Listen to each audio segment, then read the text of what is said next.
Johnny Wyatt for stealing clients and breaching their employment agreement. Court come to order. All rise. Have a seat, please. Kevin. Hello, Judge. Case 2112, Landy versus Wyatt. Thank you. Welcome. Miss Wyatt, when did you become an esthetician? I was licensed as an esthetician in March of 2021. Okay. Miss Landy, this is what your case is about. You hired Miss Wyatt for your business. You have a spa business? Is Yes, that I what do, it is? Your Honor. How long have you had the business? I've been in operations as an S-Corp since 2016. I worked for myself as a sole proprietor since 2009. How many employees did you have in 2020 and 21? In 2020, it was during the pandemic. We were shut down most of the time. In 2021, there was up to 5 employees, not including myself, Your Honor. It was 6 of us total. Does that include Miss Wyatt? It does, Your Honor. When did she start working for you? She started working for me in February of 2021 as a receptionist. I hired her as a receptionist. Okay. Not an esthetician? No, Your Honor. Okay. Were you going to school at the time? I was not hired in February. I didn't get my license until March of 2021. What the plaintiff says is you were hired in February. She probably has documents to work as a receptionist. I was not hired. I didn't even have my license then. Did you have any proof that she started in February? Your Honor, I have proof that Was she on your payroll? She was on my payroll. Okay, so that what we should be- have document of in that is that she started brand new as a receptionist. Maybe it was in March of 21. Okay. I have my first paycheck stub. I'd like to see it. Alishani produces a document, then hands it to Kevin, who brings it to Judy. She reviews it. This is a pay stub from April. Yes. Okay.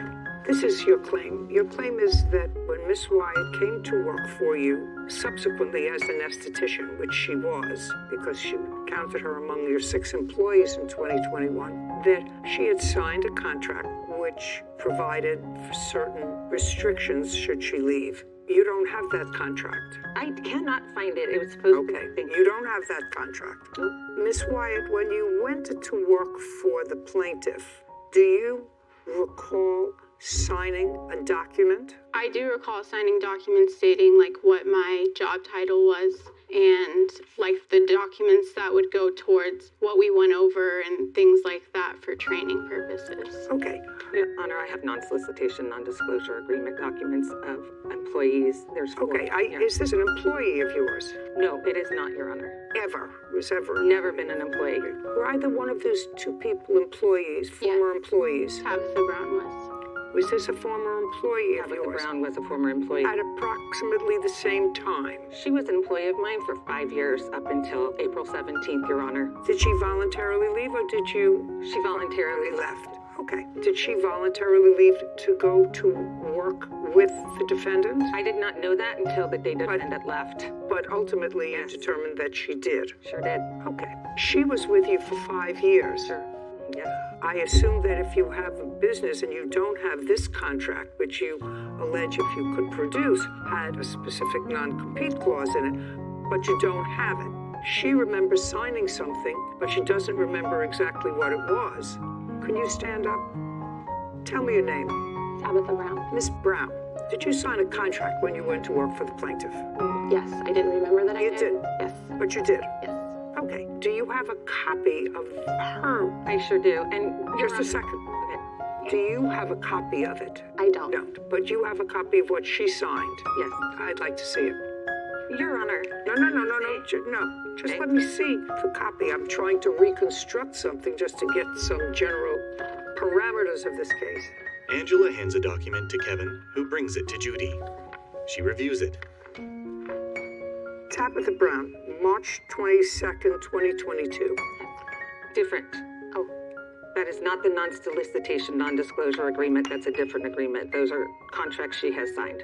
Oh, well, you gave me 2 things. What is this? One is her non-disclosure, non-solicitation, and also the second one is the role definition of an esthetician working for me. Looking at the non-compete.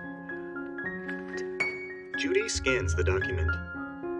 Okay, this is pretty standard. Kevin, would you show this to Miss Brown? And I also want you to show it to Miss Wyatt. Kevin hands the document to Tabitha. That clearly your signature. Yes, ma'am. Yes. And so that says within 1 year of your leaving Miss Landy's employment, you will not work in a related field within 7 miles from her current place of business. Yes. When you left her employment, did you go to work with Miss Wyatt? We left to yes. The answer is either yes or no. So you did. You went to work with Miss Wyatt.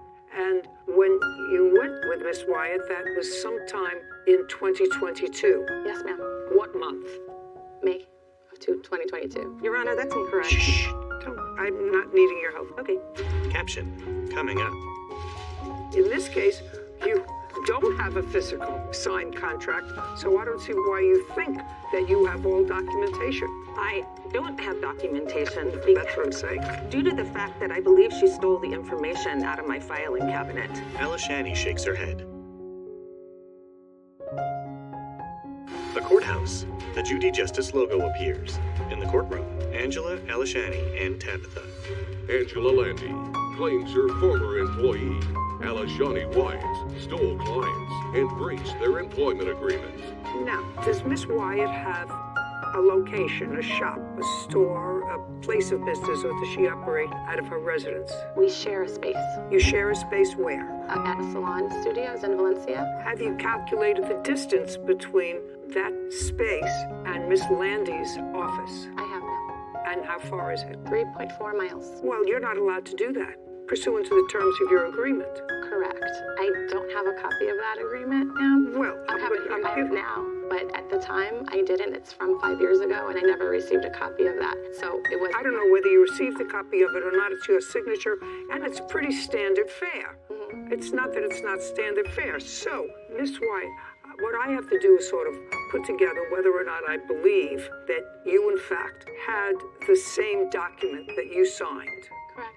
And I believe that you did. Okay. Despite the fact she says that you probably took it when you left. I can't describe that conduct to her. But this is pretty standard fare, that within 1 year it's not too onerous, it's not within a 50-mile radius, it's a 7-mile radius. 3.5 miles is certainly well within that. You could have found someplace that was 8 miles away, and then we wouldn't be in this difficulty. But you didn't. Anyway, so you were in violation of your contract when you left and went to work and shared space with Miss Wyatt. Okay, but you're not suing her. No, ma'am. Why? Because I know the case would be dismissed because of the lack of solicitation between clients and of a former employee. Well, not necessarily. Those two stand alone. Your Honor, if I may say, there was a small claims action against Tabitha, but because there was no evidence. What do you mean there was no evidence? I had no evidence the way I have evidence today with Alishani that Tabitha solicited clientele. Okay, now you can sit down. Thank you. So that small claims case was dismissed. Yeah, I have nothing there, which I learned. I have nothing to stand on the way what I have to stand on today. Well, what you had to stand on, Miss Landy, which I don't understand, you had a non-compete agreement with her. She's in violation of that agreement. That's all you need. And she violated this agreement. She went to work within 7 miles of your place of business. So I don't understand that. In this case, you don't have a physical signed contract. I have to reconstruct whether I believe that there was one. So I don't see why you think that you have all documentation. I don't have documentation That's what I'm saying. due to the fact that I believe she stole the information out of my filing cabinet. I don't know whether she did or not. Right now you say it's a lost document. You can't find it. Correct. Okay, and the defendant acknowledges, and it's usually custom and practice in the business, to sign a non-compete when you have that kind of service industry. And I'm prepared to accept judicial notice of the fact that when you go to work for a beauty salon or a hair salon or a spa, you develop a clientele within the spa. You can't open up a store next door and steal the clients. Most people have people sign this, and you did, and you had it done 5 years ago. So Miss Brown is in violation of this contract. That is correct. Why somebody dismissed that, I don't know. I have no idea. Okay, So now you're going to demonstrate to me that Miss Wyatt solicited clients of yours. Yes, Show Your me. Honor. Okay, in July of 2021, Alashani was trained to be an esthetician. Let's not go back to ground zero. I'm not interested. I am assuming for the purposes of this hearing that she signed a non-compete clause, just as Ms. Brown did. So let's start from there, and I asked you a very simple question. I said, what proof do you have that she solicited clients when she left? Your Honor, my solicitation is here, Fine, let's take a look at it. and my witness, Kennedy, is here as well. Well, let's go to Miss Kennedy. Was Miss Kennedy a client of yours? Yes, Your Honor. Could you stand up, please? The witness rises. Your first name? Kennedy? Kennedy. Last name? Johnson. Ms. Johnson, how long had you been a client of Miss Landy's spa? I want to say about 2019, Your Honor. I was there before the pandemic and was there for a while before it shut down due to COVID. Were you there after it reopened? Yes. COVID.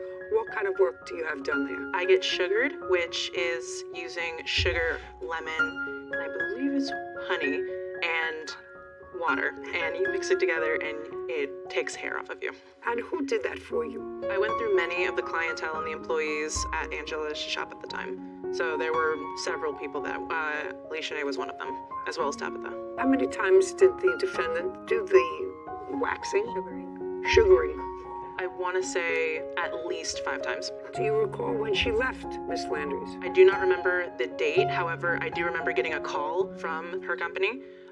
I got a call saying... From Miss Landry's company? Yes. Yes. Your Honor, it's Landy. Landy. Yes, from Miss Landy's company. They had called me on my cell phone and told me that she was no longer there. And they had told me she was no You longer... can't tell me what somebody from her shop told you. That's hearsay. I want to know about the solicitation. If there was. Yes. So, one point while Alicia, the defendant, was there... Do you understand? Yes. While the defendant was there, I had gotten sugared on my face. It was a small patch test, and after she had texted me, gave me her personal number, and told me if I had any reaction to text her and let her know. After I texted her, I had... And this was while she was working for the plaintiff? Yes, that is Go correct. ahead. And as a while, I started having a small reaction, and I had texted her and sent her a picture of my face and told her that I was starting to have a small reaction. I did not receive anything back for a little bit, and then I want to say around April, late March. Well, when did you text her? This text for the face patch was earlier, I want to say early March, maybe February. Do you have the text? I believe she gave it to you. The third one, Your Honor. The text reads, "Hey Kennedy, I forgot to tell you if you wanted to book with me again, I can put you in my books. I'll be in Valencia." What date did Miss Wyatt leave your employ? April 22nd is when I got her immediate resignation. April 22nd, 2022. 22.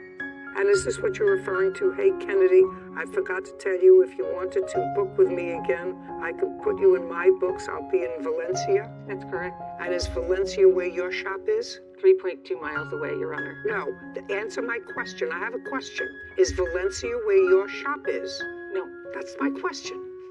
Why don't you just answer my question? Okay. Caption, coming up. Tell me what she told your attorney. Do you understand? Even if I have an affidavit? Is your attorney in the military? No, I just have a notarized affidavit. From whom? My From attorney. Her? No, I don't take affidavits from attorneys. It's ridiculous. Angela grins. A courthouse. The Judy Justice logo appears. In the courtroom, Angela and Alashani. Business owner Angela Landy has accused her former employee, Alashani Wyatt, of taking her clients and breaking their agreement. So Valencia is not where your shop is. Valencia is where your place of business is. Yes, Your Honor. Okay, so you left on the 22nd, is that correct? On the 20th, 2 days before, you tell Miss Kennedy, because I assume that this was a planned move of yours, that she could reach you again at your new place of business in Valencia. Yes, Your Honor. Okay, well, you're not allowed to do that. During the services, it's a very intimate service, so you start to gain a relationship with these clients. And through that time, I felt like I had gained a relationship. It wasn't just a client with Kennedy. So You met her Yes. through the plaintiff. Yes, Your Honor. You started to work on her through the plaintiff. Yes, Your Honor. she had other people work on her other than you. Yes. She may have liked you better than the other people. That doesn't diminish the fact that you knew that you weren't supposed to solicit clients. You knew that. I believe that you knew that. Yes. Because that's standard fare. So your excuse is you thought you developed a personal relationship with her. Correct, Your Honor. How many other people did you develop a personal relationship with? Majority of the clients that I had who were returning clients of mine, I felt like I had built personal relationships with. If you're patching around with somebody's face or scrubbing their body or giving them a scrub to get hair off on every part of the body, then you develop an intimate relationship with somebody. Now, your first name is Kennedy? Yes. Kennedy, did you ever go out to dinner with Miss Wyatt? No, I did not. She ever invite you to her house? No, she did not. Was the only time you ever saw Miss Wyatt while you were having a service? That is correct. See, that's not an intimate relationship. That's just stealing clients, Miss Wyatt. Okay. So my question to you is, you're seeking damages, okay? Did you seek injunctive relief? No, Your Honor. Why not? I didn't know about injunctive relief. In addition, because of the staff leaving, because of solicitation, admitted solicitation by Alashani to my attorney, and I have a sworn affidavit for that. Because of that, I ordered them a cease and desist, and they ignored the cease and desist. Alashani told my attorney that she did not No, you can't solicit. you can't tell me what she told your attorney. Do you understand? Even if I have an affidavit? Is your attorney in the military? No, I just have a notarized affidavit. From whom? My From attorney. her? No, I don't take affidavits from attorneys. It's ridiculous. Are you still in operation, Miss Wyatt? Yes, Your Honor. How many people work for, with, or to you? It's just me. I have my own personal LLC, and she has her own personal LLC, so none of our money is combined. Miss Wyatt, how many of your former clients from Miss Landy's business followed you? I would say a good portion. I don't have an exact number. Yes. Here you go. Now just tell me. I would say at least. No. No, I'm sorry. I don't want you to say I would say at least. I assume you have names, people. I have names and people here. How many of your clients went to Miss Wyatt? 20. Not were solicited. Follow me very carefully.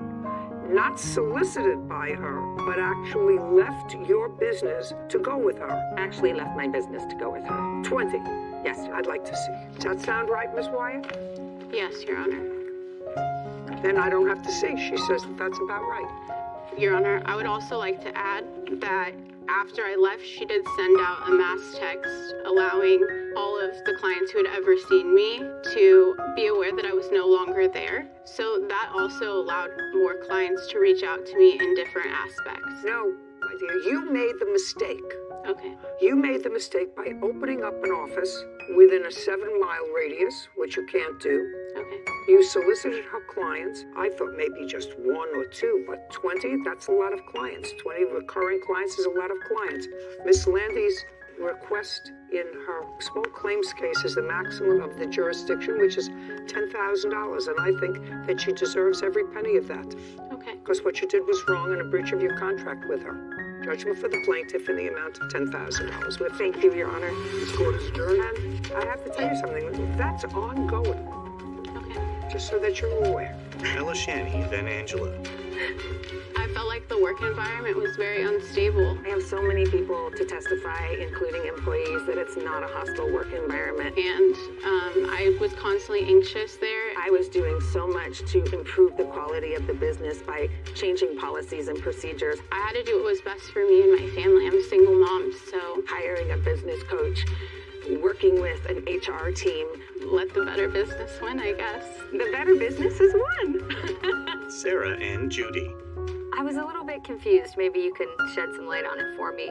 Why the plaintiff wouldn't sue for injunctive relief, because injunctive relief is suing not so much for damages, but to get someone to stop doing something. So in this case, it seemed to me that the proper ask, per se, would be injunctive relief to stop the defendant from operating her business in violation of her contract. But she didn't do that. She sued for damages instead. And I just think that this same problem could keep happening. And I think it's a good lesson for people to educate themselves or hire a lawyer to find the proper relief. Because what's to say that this is going to stop today? I'm sure she'll keep seeing the 20 clients. Well, she's going to keep seeing the 20 clients.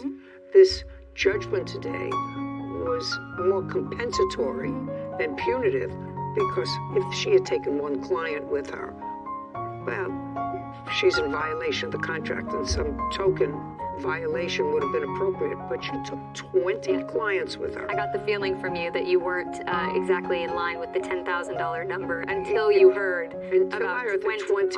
I mean, that's really business, some really. sort of chutzpah to knowing, and I believe she absolutely knew, she was a smart cookie, knowing that you had a non-compete because her friend, who she also took with her, had the same documents signed in 2017, so, and she's clearly a businesswoman, so that would be a consistent practice of hers.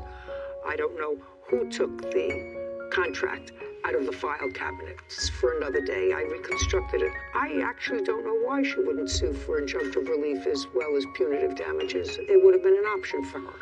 Title, Judy Justice. Want justice? Go to Judy Justice Latar. Is suing his former clients, Mary and Michael Rhodes, for unpaid demolition work. Judge Judy enters. Court come to order. All rise. Have a seat, please. Kevin. Hello, Judge. Case 2115, Atar versus Rose. Thank you. You're welcome. Mr. Attar, you were hired to do some, according to you, demolition work and other work at a property owned by Mr. and Mrs. Rhodes. You gave them an estimate for that work. I think the estimate was $11,500. Is that correct? Correct. And it was outlined what work you were supposed to do. You started that work, and according to you, at some point there was disagreement with either or both of the Rhodeses, and they stopped payment on a check that they gave you. And the check that they gave you was $4,200. And then you stopped work for them. Yes, ma'am, we're finished. So you're suing them for the canceled check and for other unpaid work that you did that you didn't get paid for. Correct. Mr. and Mrs. Rhodes say that they were not satisfied with the quality of your work. It cost them $9,000 to both replace things that were stolen from their property by either you or members of your team, something which I don't think that you question that somebody from your team, not you, somebody from your team may have taken metal property of theirs that they didn't own.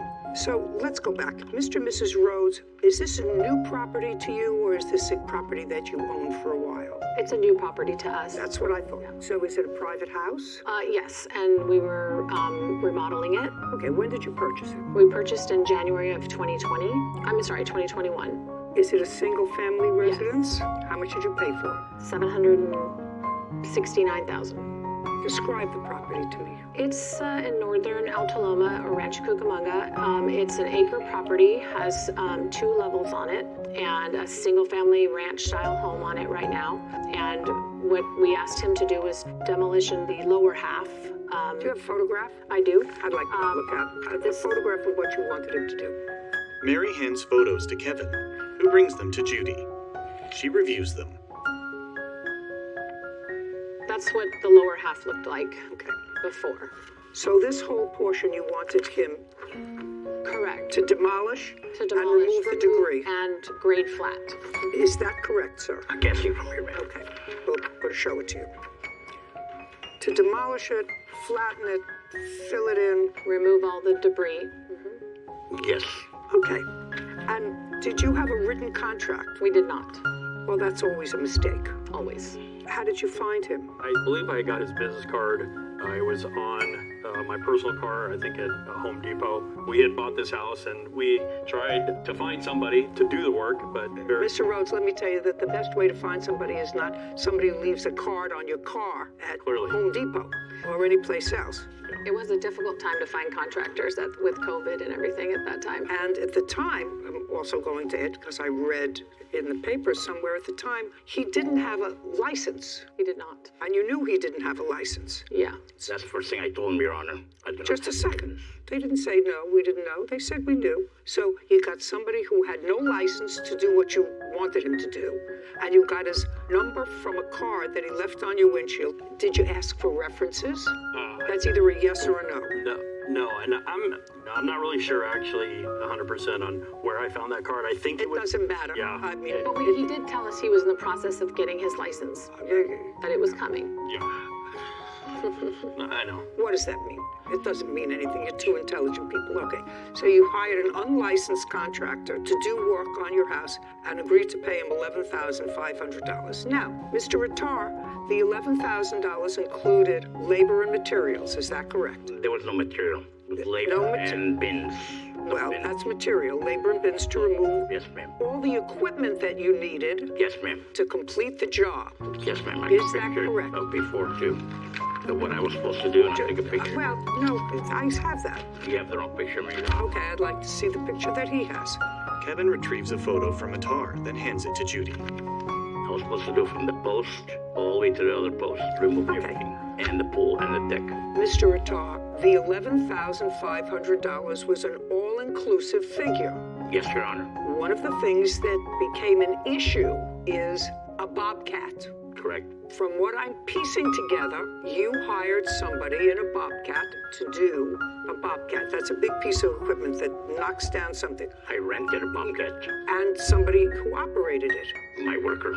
You didn't know how to operate the bobcat. I know how to operate bobcat, but I was controlling the demolition site, ma'am. I was like many things Just a was going second. at the same time. I had to control everything. Mr. Attar, something happened with the bobcat, the original one that you got. What happened with it? It broke down on us. No, it didn't break down on them. It broke down on you. On us. It broke down on you. Yes. So what did you do? I took it back, and next day supposed to deliver me another one. But they sent me a drunk driver and another broken down bobcat. I returned it. At that moment, I asked Mrs. Rhodes, can you please go down Home Depot, which is like a mile away, so we don't stop wasting time, rent the bobcat or not. Just a second. Why should she rent a bobcat, sir? Your $11,500 included the bobcat. But I was paid for it. No. If you're going to pay for it, that's one thing. Then what are you sending her for? If your $11,500 figure included all materials, then she doesn't have to rent a bobcat. If you rented one that didn't work, rent one that works. How much of a down payment did they give you? First it was $4,000. When did you start the job? I started the job on the 15th of January. When did you leave the job? I was asked to leave on the 2nd of February. On February 2nd? Yes, ma'am. Not to go back, I'll call the cops on you. Between January 15th and February 2nd, other than the $4,000, did they give you any other money? Yes, Your Honor, they did. How much money did they give you? They gave me up to $7,000. So they gave you an additional $3,000? Yes, and $1,000 check. Your Honor, that was within the first week we gave him. It doesn't matter to me. My question was between January 15th and February 2nd, they gave you $7,000. Correct. Explain the other $4,200, which is the check that they stopped payment on. Yeah, I'll happily explain to you.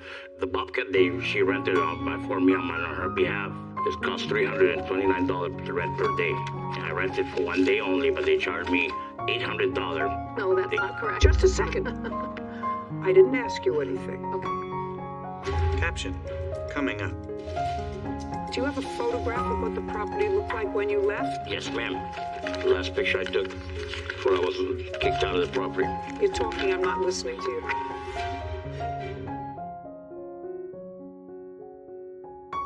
A courthouse. The Judy Justice logo appears. In the courtroom, Attar and Mary and Michael Rhodes. Michael Attar claims his former clients, Mary and Michael Rhodes, owe for unpaid demolition work. Mary and Michael are countersuing for lost wages, equipment rental, and missing property. Now, they paid you $7,000. Correct. They wrote you another check. The final check was supposed to be $5,000, but they only gave me $4,200 because they mined $800 for the bobcat. Just a second. First of all, the total bill wasn't $7,500. $7,500, even my rudimentary math, is $12,000. That would be $500 more than your agreed contract, which was for $11,500. They gave me $6,500 because they gave me small checks. They gave me the first check. Just a second. They gave me smaller ones. Sir, you're the businessman, whether you have a license or not.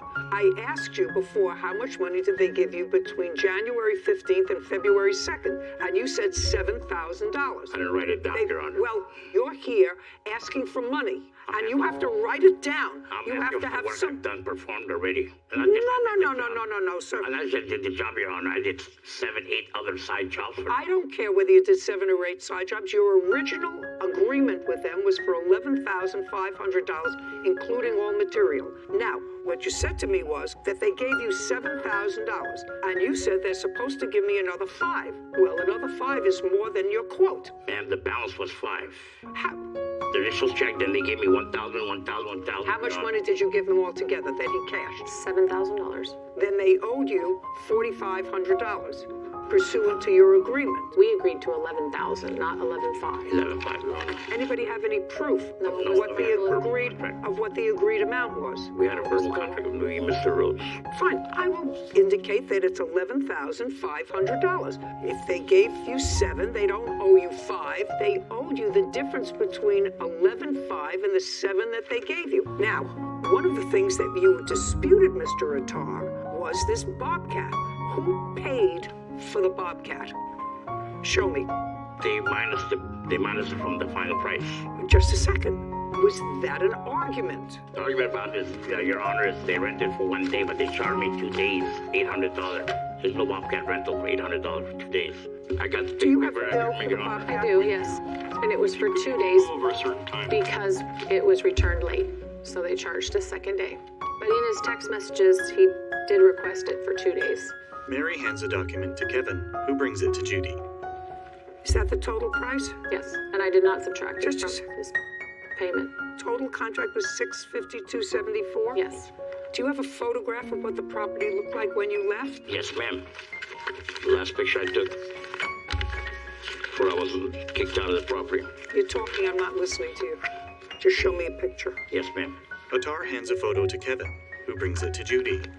She reviews it. This is not a picture. Mr. Attar, you're the businessman. Yes, ma'am. This is your company. Yes, ma'am. Company requires A, a license before you operate, which you didn't have. If you B, it requires a written contract. You're the businessman. They're people who bought a house who got your number off a windshield someplace. You're the businessman, and you want the parameters. You want them fixed. So I don't know if it's 11,000 or 11,500. Do you understand? Very much, Your Honor. Right.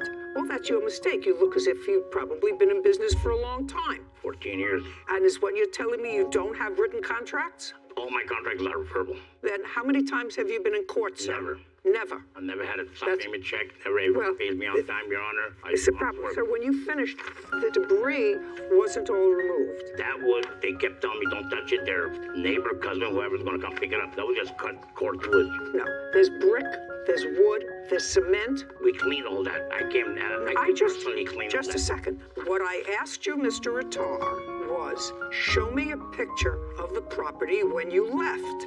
This is the picture that you showed That me. was the last, before I had more work, I came in and did more. I wasn't taking pictures. I wasn't expecting somebody to stop payment on a check, Your Honor. I was have not pictures expecting of that. what it looked like when he left. Mary hands a photo to Kevin, who brings it to Judy. She reviews it. Well, what are you showing me here? This brick that's here? They piled it there and then left it there. Well, that's probably What a they good wanted No, it was to put on the sign, It was supposed to be removed. So this is the back. That's a This is- picture of the sagging patio because he removed part of the supports that were holding up the patio that he wasn't supposed to. So it's now sagging. Now, this is the picture that you gave me Yes. when you told me That's this is what you wanted, level, cleared, and made flat. Right. Now, I want to see your picture of what this looked like when he left. You have it. It's in some of those photos. Last leveled.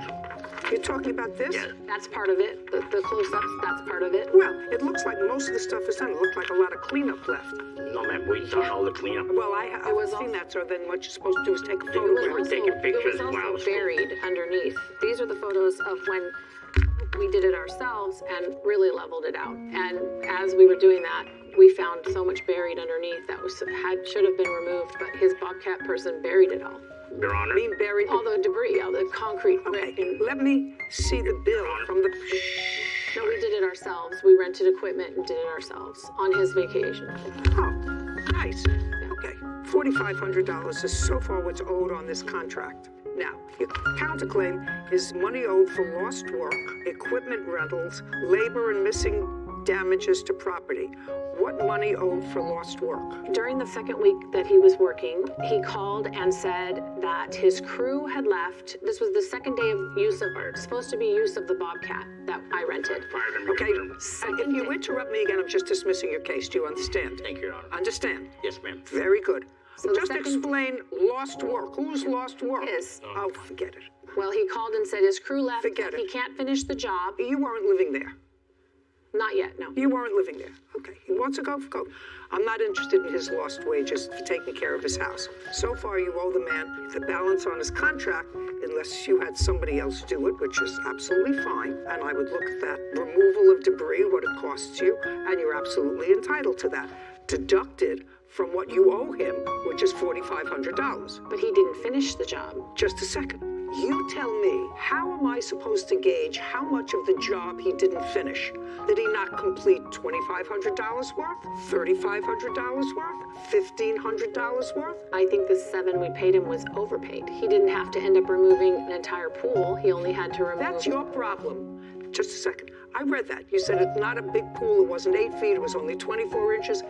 He gave you a price to level everything. Nothing delineated, nothing in a written contract. The pool turns out to be 2 feet instead of 6 feet, or 2 feet instead of 8 feet. Well, if he was the contractor and he came out and he looked at the pool, he said, oh, this is an 8-foot pool, and it turned out it's a 12-foot pool, he'd be stuck with 11.5, just like you're stuck with 11.5 because it was shallower.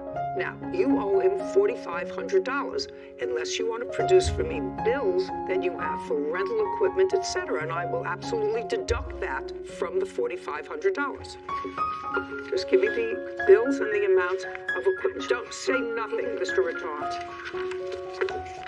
Mr. Rhodes, did you rent a Bobcat? The one that I cleaned up the yard with? Yes. I rented a piece of equipment. Jump up!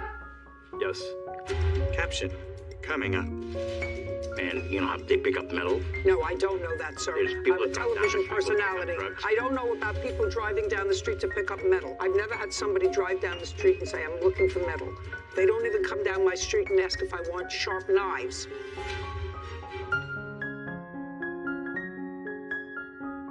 A courthouse. The Judy Justice logo appears. In the courtroom, Attar and Mary and Michael Rhodes.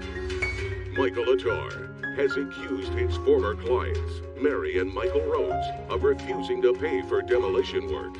Mary and Michael claim he never finished the job and stole their property. Now, what did you rent? A skip loader. That's different from a Bobcat. Yes, that's correct. Smaller? I would say bigger. Bigger. And do you remember how much it cost you? Did you rent it from Home Depot? No. It's from a local rental yard. I think it was All the equipment in Ontario. $1,300. Yeah. Find it. Yeah. Find the bill. They didn't print it, so now I gotta... How many days did you have it, Mr. Rhodes? 4. I'm dismissing your counterclaim, Mrs. Rhodes. Do you want to know why? Because I asked him a specific question, and you answered. Do you understand? Do you understand? That part of your counterclaim, because you don't have it, you can't find it. So far you owe him $4,500. Not $8,600, but $4,500. Now, do you have any proof that Mr. Attar or someone from his team stole copper piping or whatever piping that you claim was missing? Do you have any proof that either Mr. Attar or anyone under his authority took property from you? Yes. We have text messages back and forth. Okay, I'll read them. Mary produces a document, then hands it to Kevin. He brings it to Judy, who reviews it.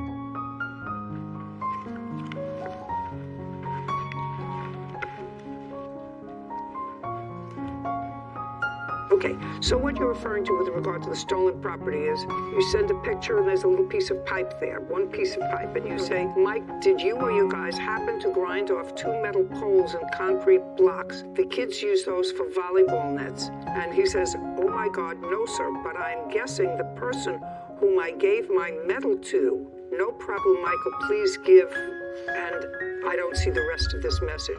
Yes, so that was the beginning of things we noticed that were missing. Oh, I don't care. And then This is what you're talking about? Yes, he's saying he let a metal person onto our yard, and they went and took everything that was metal. Okay. Attar shakes his head. Okay. Now, Mr. Attar. Yes, Your Honor. I want you to tell me about the missing metal on this property. She was standing right there, and there was a metal gun that drives down the street. And you know how they pick up metal? No, I don't know that, sir. There's I'm people a that drive down the television street with personality. drugs. I don't know about people driving down the street to pick up metal. I've never had somebody drive down the street and say, I'm looking for metal. They don't even come down my street and ask if I want sharp knives.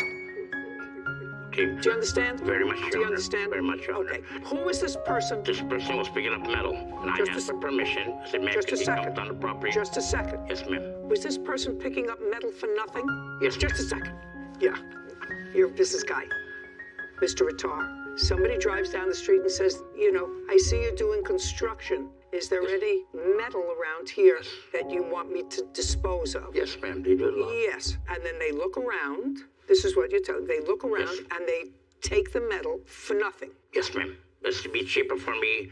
Instead of load it on my trailer and take it to the recycling metal yard. So what metal did they take, sir? I assume Everything what? that I gave him What was did you right give there. him? Nobody went up there and cut no poles, ma'am. Well, they sent you a picture of the pole, sir, and in response to the picture of the pole, you said, oh my God, I'm guessing the person whom I gave my metal to. I'm guessing. No problem. And then you say later, tell me what it is, and I will either look high and low to get it back or replace it. That's what you say. Yes, I offered to replace That's it. what you say. I offered to Okay, replace it. now, next question. I need an itemized list of what the value was of the metal taken.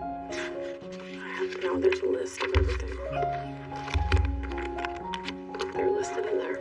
Mary hands a document to Kevin, who brings it to Judy. She reviews it. What is this? Those are all the damages, but the metal is listed in there separately of the items that are missing. No, it isn't. This is a whole bunch of other things that you prepared for this case. It's in there underneath. There's the horse feeder. Part of the corral was cut off. This is something that you wrote yourself. Yes, you This said isn't an a- itemized This isn't list. it. If they took 6 feet of pipe, get me a bill from Home Depot for the replacement of that pipe. Oh, I have. All the bills for the replacement of metal, not what you prepared for this litigation. I'm sorry, I misunderstood. Itemized list. Mary hands another document to Kevin, who brings it to Judy. She reviews it. Did you take down a horse corral? No, Your Honor, I did not take no horse corral. I have nothing Horse to corral, is that metal or is it? It's made out of galvanized metal, yeah. They cut pieces off of that were sticking up to take to recycle, I guess. Just a second. Was there a 4-sided horse corral? Yes. That looked like this, Yes. that they took down? They cut pieces that were sticking up above the horse corral, attached to the horse corral. You're being petty. You're being petty. $306, Ram's price, galvanized wall-mounted horse feeder. Did you take a horse No, feeder? Your Honor, I got no... Yo, Mr. Rattoff, $4,500. Judgment for the plaintiff. Counterclaims dismissed. We're finished. This court is adjourned. Mary, then Attar.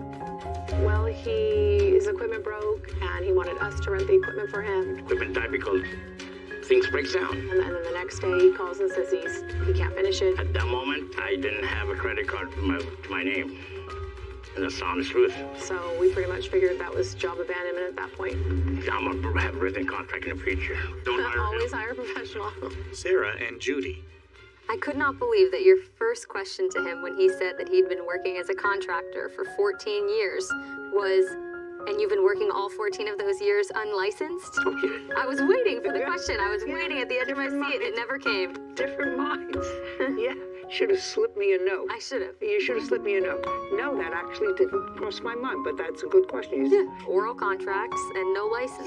No license, but there's no question. You did the work. Yeah, no, I You agree. did the work, and they were really dickering over who was going to absorb the cost of the second Bobcat that they had to get, which was really ridiculous. If they had had another contractor who came and completed the job, You would have awarded that. I would have deducted it from the $4,500 that they owed him. But absent that, the fact that he rented some sort of piece of equipment and came and cleaned up the property was not important to me, and the rest of their case was nonsense. Next time, they won't employ somebody for $11,000 from a card from your windshield. At Home Depot. From wherever, and not say, okay, listen, maybe I'll give him a shot. Give me 3 of your last references to call. It's a good lesson to people out there. I don't understand that. Well, anyway, we're done. Title, Judy Justice. Have you been cheated? Go to judyjustice.tv. Palin are suing Heather's ex-husband, Scott Manis, for impound fees, harassment, and defamation. Court come to order. All rise. Have a seat, please. Kevin approaches the bench. Case 2142, Brown, Palin versus Manning. Thank you. You're welcome. Miss Palin, this is your former husband. That is correct, Your Honor. How long were you married? 18 years? And this is your daughter. Correct. Is this your only child? With Mr. Manis, it is. Yes. Yes. You have other children? One other, yes. How old? 32. When did you and Mr. Manis separate? I moved out of the family home in March of 2018. And this is your boyfriend? Correct. I'm going to, in broad strokes, at least try to reconcile both the complaint and the answer in this case. I assume there was a time when your daughter, whose first name is? Trisha was living with you after the separation. We had a mutual divorce decree of 50-50. And was that honored? Until September 4th of 2020, Mr. Manis had brought Trisha back to my home. And while we were out of the home, he had her pack her belongings. No, okay. Let's stop there. Trisha, how old are you? I'm 19, Your Honor. Right subsequent to the separation and the divorce, until September of 2020, you shared custody. Correct. Yes, ma'am. And then Trisha decided she would prefer to live with her father. Correct. For whatever reason. I don't have to go into it, because this doesn't really have to do with who she chose to live with or where she was living. It has to do with a car. Okay. So while she was living with Mr. Manis purchased a car. Yes, ma'am. For her use. Correct. In what month did you purchase a car for her use? Month and year? Oh boy, I believe that was probably February of 2019, I believe. 18 or 19. Well, let's figure it out. It was about 6 months prior to the case with her. So September 4th, we had the car. It would have been probably June or July of the same year. So you bought her a car a couple of months before she decided to come and live with you? Correct. Okay, I got it. She had just obtained her driver's license. That's okay. I'm just trying to get a timetable. Right before she decided to come to live with you and not have 50-50 custody anymore, you purchased a car for her. Correct. And she drove that car in June or July, August? Correct. At your house? At both houses. She was allowed to go to take the car to their house? Correct. When she saw her mother? Yes. And then bring it back? Correct. There was a time when you took the car away from her. When was that? Probably mid-August. Mid-August of 2020? Correct. Well, the threat was to take the car away because her grades were slipping. I didn't actually take the car away. When did you take it away? I actually never did take it away. Her mother and her mother's boyfriend decided to purchase her another car to eliminate my threat of taking away the car. Well, I don't know if that's because, but they decided to Correct. purchase another car. And what did you do with the car that you had gotten for your daughter? I sold that. When did you sell it? Probably a month or so after she got the other car. And the threat was made to your daughter because you were concerned about how she was doing in school or how she was doing socially. What were the reasons? Well, her grades were slipping. So I wanted her to concentrate more on her grades rather than... Grades were slipping? Correct, at school. Did she give you any reason for that? She was under a lot of pressure with the divorce. So you purchased a car, Mr. Brown and Miss Palin, with the understanding, according to your complaint, that the car would remain in your name. There would be payments made on the car, and once the car was paid, it would transfer to Trisha. Well, one thing led to another. Things sort of went south. And according to what I've read in these papers, you got sort of annoyed. And the car that you had purchased was in the physical custody of Trisha, who was living with her father. And Mr. Manis caused the car to be towed and impounded, which caused you substantial expense to get the car out of impound. And he did that maliciously. Correct. And you want him to pay those expenses because you did, in fact, get the car out of impound, subsequently sold it. How much were the impound fees? $1,565 and 22 cents, Your Honor. Okay. And Mr. Manis, in defense of that, acknowledges that he towed the car your car. He towed the car, which was at your house? Your Honor, I had Where was the car? The car at the time was at my house. That's what I'm asking you. The car was at your house. You had it towed to impound. And you had it towed on what date, sir? The car was impounded on September 4th. Of what year? 2020, I believe. And your defense for doing that? Your Honor, he requested... Just a second. Your defense for doing that is that you were merely following Mr. Brown's instructions. And the police officers. You were following Mr. Brown's instructions. Correct. Does you have a police officer here? I have several police reports, Your Honor. About what? This isn't just about the car. There's several years of harassment. No, I'm dealing with the car. I understand. Right now I'm dealing with the car. So I have the several officers that came, instructed us to get the car removed from the property. Well, that may be, sir. You can have the car removed from the property and ask the police to have it deposited in front of their house. I understand. Yeah, you chose not to do that. May I show you his request to have the car towed? He offered a reward for the car to be towed. Just a second. I want you to tell me where I'm wrong so far. Scott grins and shakes his head. Caption coming up.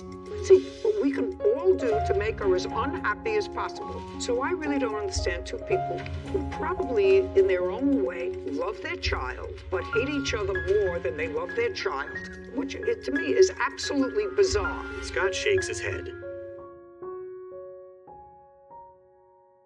A courthouse. The Judy Justice logo appears. In the courtroom, Curtis, Heather, and Scott. Curtis Brown and Heather Palin claim Heather's ex-husband, Scott Mattis, owes for impound fees. Scott is countersuing Heather for filing a false CPS report. Okay. You had the car towed to an impound. You did not call him or your ex-wife the day that you had the car towed to impound. It was some period of time later if the fees for impound were $1,500. Your excuse for that is you were merely following his request. His request. That's what you wrote in your answer. Is that wrong? No, Your Honor. Okay. Well, so now we know that you didn't notify them when you had the car towed. Your Honor. Because you could have had the car towed to the local police precinct and called them and said, come pick up the car. It can't be in front of my house anymore. Your Honor. He was actually at my house that night. Just a second. I didn't ask you anything. Sorry. Go ahead. The police, when they came to our house, the car was present. They acknowledged the presence of the car. You can't tell me what the police did, sir. I have the reports, Your Honor. I'd like to see I will see the report. What I'm asking you is, there are two things. If you wanted the car out of your custody and you wanted to quietly and stop the friction, send it back to the people who purchased it, you could have done that. You chose not to do that. Your Honor, the reason I chose not to do that is because of I have several false allegations from CPS, the police. I did not choose to have any contact. You don't have to have any contact with them, sir. In order to... You don't have to have any contact with them. Just like you paid a tow truck company to take the car to impound, you pay the tow truck company, you live in a private house or an apartment. Private house. You have the tow truck company drop the car off in front of their house. Now, after you had the car towed to an impound company, did you contact them in any way? No, I didn't. No. I was instructed. Did you ask the police to contact them and tell them? The police knew, yes. Good. I didn't ask you what the police knew. You can't tell me what the police knew. So you had the car towed on September the 4th. And when were you notified the car was in impound? I received certified letter on September 26th, which was a Friday. It said to contact them Monday through Friday between 8 and 4. Just a second. You received that on September 26th. Yes. Is that the first notice that you had that the car was impounded? Correct. Yeah, that's... Okay. So now the onus is upon you, Mr. Manis. I want you to prove your defense to me, and your defense was you were following Mr. Brown's instructions. Yes, Your Honor. Okay, that's all I want to see. Here you go, Your Honor. Scott hands a document to Kevin, who brings it to Judy. She reviews it. So this says $100 reward to anyone that impounds my car. Call a tow truck and tell them to contact me. Yes, sir. You know this number. Yes. Yes, well, did you do that? The tow company sent them a letter on 9/10 of 2020. I have the proof of that also, Your Honor. Yeah, I would like to see what you're looking at. That's not on September 4th. No. That's not on September 4th. 9/10, they said Okay, the notice. let's see. Judy reviews another document.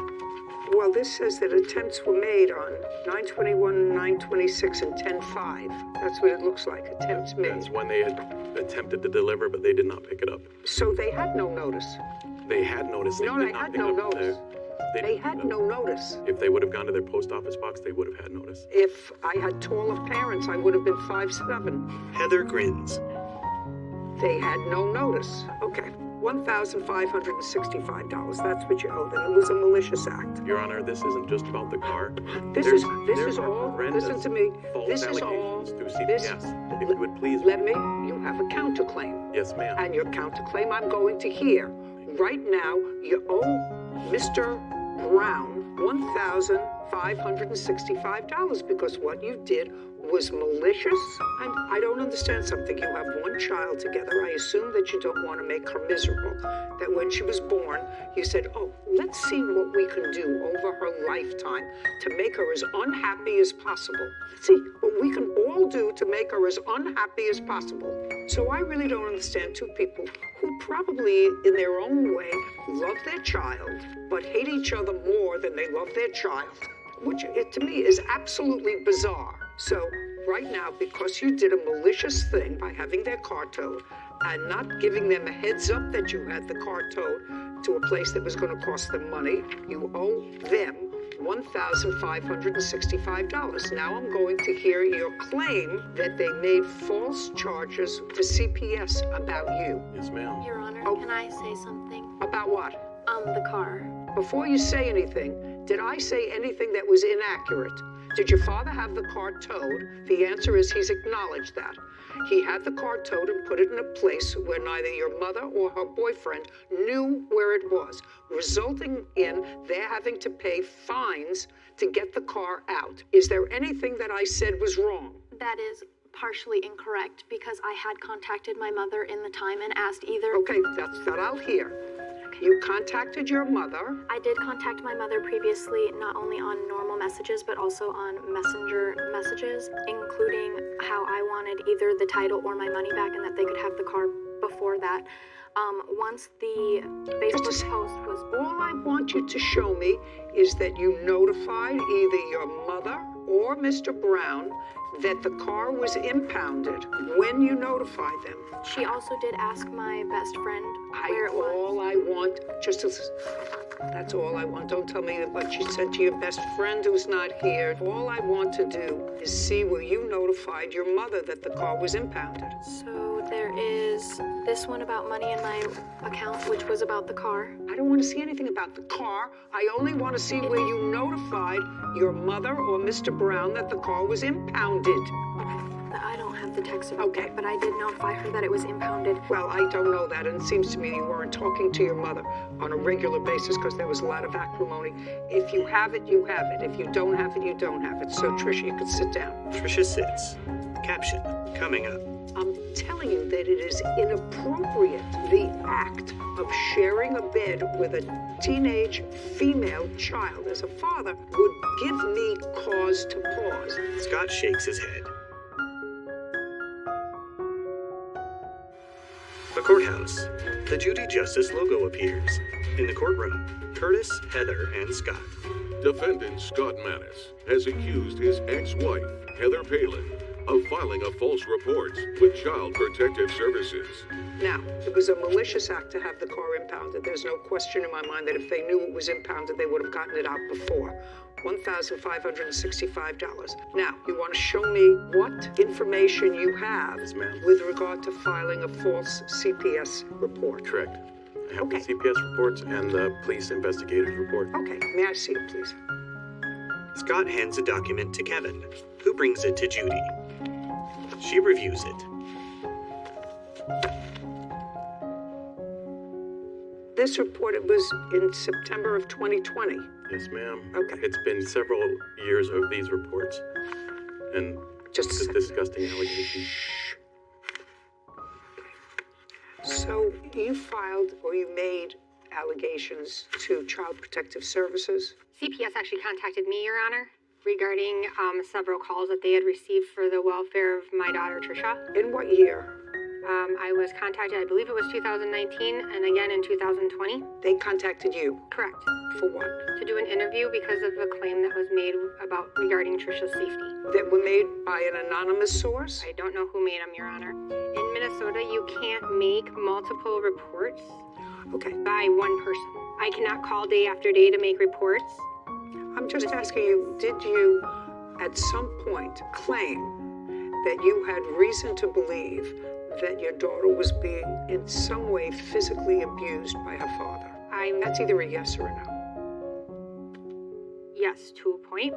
Yeah, okay. And part of that involved a sexual abuse. That one was not claimed by me. I did state to CPS that he does have her sleep in his bed with him. Well, I have to tell you something. Which is a little weird. I have to tell you something. That doesn't seem a little weird. It seems a lot weird that your daughter acknowledged, sir. Your Honor? Your daughter. What I'm telling you is, it is inappropriate for a man to sleep in the same bed as his 15-year-old daughter. Your Honor, that's we my went to a view. concert. And if that's true, there may be a reasonable explanation for it. She said she was scared, whatever, when interviewed. That's what it says in here. But I'm telling you, as a mother and a grandmother, in my view, and I'm not a professional psychiatrist or psychologist, but it is inappropriate for a teenager to sleep in the same bed with her father. Period. Scott shakes his head. Maybe some countries it's appropriate, but Your Honor, we went to a concert. What? And shared a hotel room. No, that's not what your daughter said. No. That's not what your daughter said, sir. May I finish? Yes. When she was going through all the stuff with the divorce and everything, she came into my room. I was asleep. She laid next to me. I'm asleep. Listen to me. I'm not suggesting that anything inappropriate, sir. Absolutely. Understand this. I'm not suggesting that any inappropriate actions happen between you and your daughter. I'm telling you that it is inappropriate. The act of sharing a bed with a teenage female child as a father would give me cause to pause. I would say, you know what? That's not a good idea. It's especially not a good idea when parents seem to be feuding. It's grist for the mill. You may want to go and, if she's scared, say, sweetheart, I'll go and sit in a chair in your room. Many times. In your room. Many times. But please, this is inappropriate. Do you understand? It's inappropriate. Did you read the detective's statements in there? No, I'm not interested in the detective statements. Obviously. If what your daughter says is true as a result of the investigation, then there was reason for somebody to suggest to CPS to do an investigation. So, listen, bottom line, I can't tell the two of you to stop feuding. I can't. You either hate each other more than you love your daughter. That's the answer. And this court can't fix that. All I can do is fix $1,565, which is what you owe them for impound fees. This case is over. Thank you. This court is adjourned. Outside the courtroom, Scott, then Heather. I think the judge is wrong. I am thankful for the judge. She didn't read all the evidence. Multiple pages weren't read. He's very good at manipulating others. Multiple accusations. And being the person that, pity me, feel sorry for me. False allegations to the CPS. My ex-husband decided that he would show me. No, he's trying to get my daughter her money back or the title to her car. He actually had the car as of August 24th. Then he brought her to the house and moved her out on September 4th. And that's when it just started going downhill. She has a lot of hatred. I believe he's very angry that I divorced him. That she falls off a bridge. And he lost the control over me that he had while we were married. Judy and Sarah. You know, Sarah, I've been doing these family cases for very, very, probably 40 plus years. And it always makes me sad that the adults, the mother, the father, even with a new boyfriend, there is a window in life when you feel relatively healthy, nothing hurts you, you don't have a bad back, you don't have to worry about indigestion, you can walk around without a walker, you look pretty reasonable, and that you will take years away from that good time to create negativity around not only yourself, but the people that you love. I think that's great advice. I always said to people, both men and women, that, it's one journey. You can take that journey and put as much positive energy into it. Yeah, I just felt bad for the daughter. I mean, I know she's grown now, 19, but still, 19, it still hurts your feelings to hear and see that your parents hate each other more than they care and love about you. Well, maybe that statement will make a difference. You never will know. make a difference, because I'm sure it's not true. Yeah. I have a feeling. But when it's said to you in a court in front of your child, hopefully they take some action on it then. Well, hopefully they'll say, boing, you know. I mean, she has a new boyfriend, and he's got his daughter who's living with him. They should be happy. And they're divorced. Close the book. Close the book. Yeah. Her mother and her boyfriend should get a puppy together. They should Not until they get married. Not until they. But do something. This is a grown young woman. Have a healthy adult relationship with your adult child. Right. Not over a car. But you know, teenagers do crazy things for a car. I think that some teenagers would live with Satan if they bought him a car. Title: Judy Justice. Are you having a family dispute? Go to judyjustice.tv. Arise. Judy enters. Be seated, everybody. Kevin. Hello, Judge. Case number 2015, Moss versus Jury. Thank you. Welcome. Mr. Moss, prior to leasing an apartment with the defendant, had you known each other? Sort of. Tell me a sort of. So we met one time about a year prior. We have mutual friends, one of which had asked me to get ordained to marry her and her husband. So I flew in town to do that, and Nathan was there at their house when I flew in. We saw each other for a few minutes, and that's actually the only time we ever met in person. And there came a time when you were looking for an apartment where? I was looking for an apartment in the Salt Lake area. And where had you been living? In Seattle. And where were you living, Miss Jury? In Salt Lake City. You were looking to move? Yes.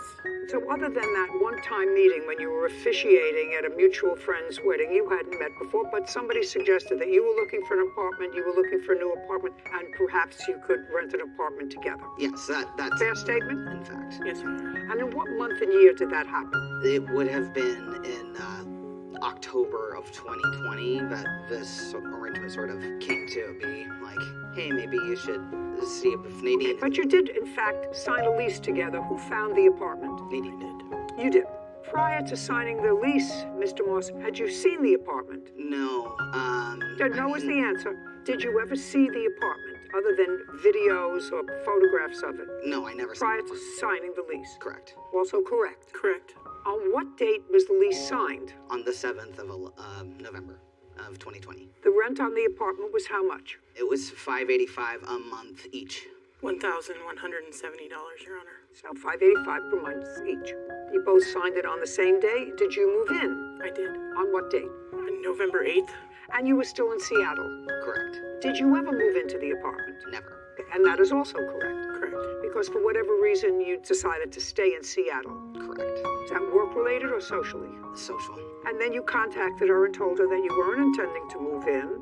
Correct. But that you would continue to pay your half of the rent. That also correct? Correct, Your Honor. And you were making a direct deposit to the account to pay the rent? Yeah, it was an automatic payment from my account to the rental. To the rental office? Yes, to the rental office. Then you came to find that Miss Jury had stopped paying her portion of the rent. When did you stop making payments on your portion of the rent? In January. So you paid either full or partial for November because you moved in on the 8th, and you paid December's rent. Correct.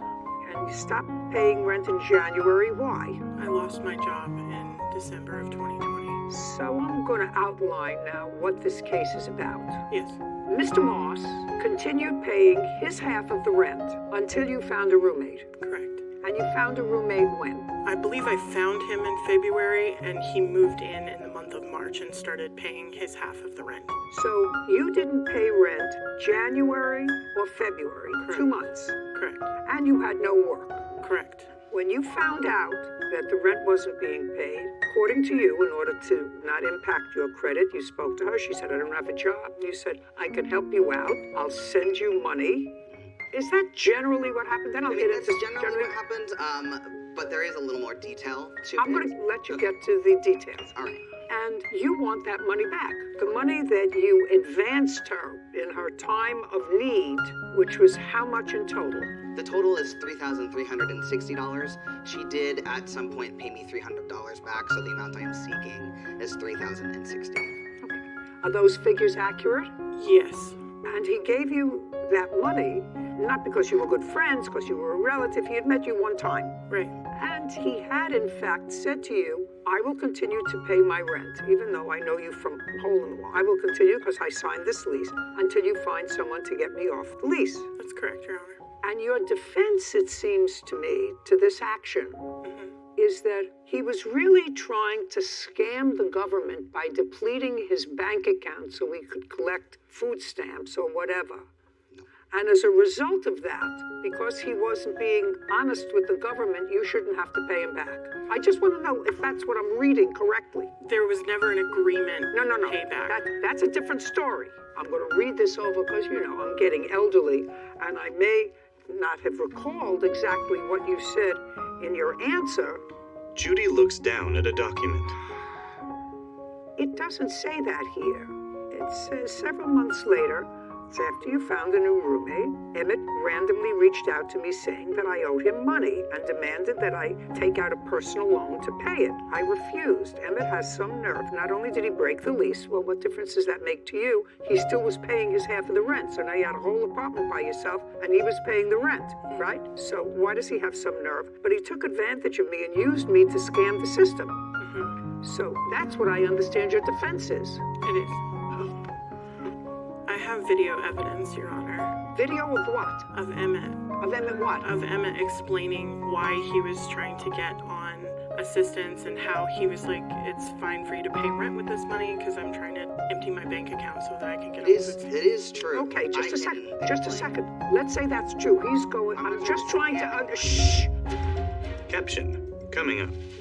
I furnished the down payment for the car. Okay, so you bought 2 cars? No, just one. I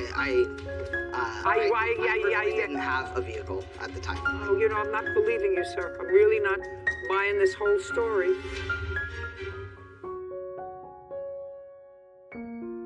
A courthouse.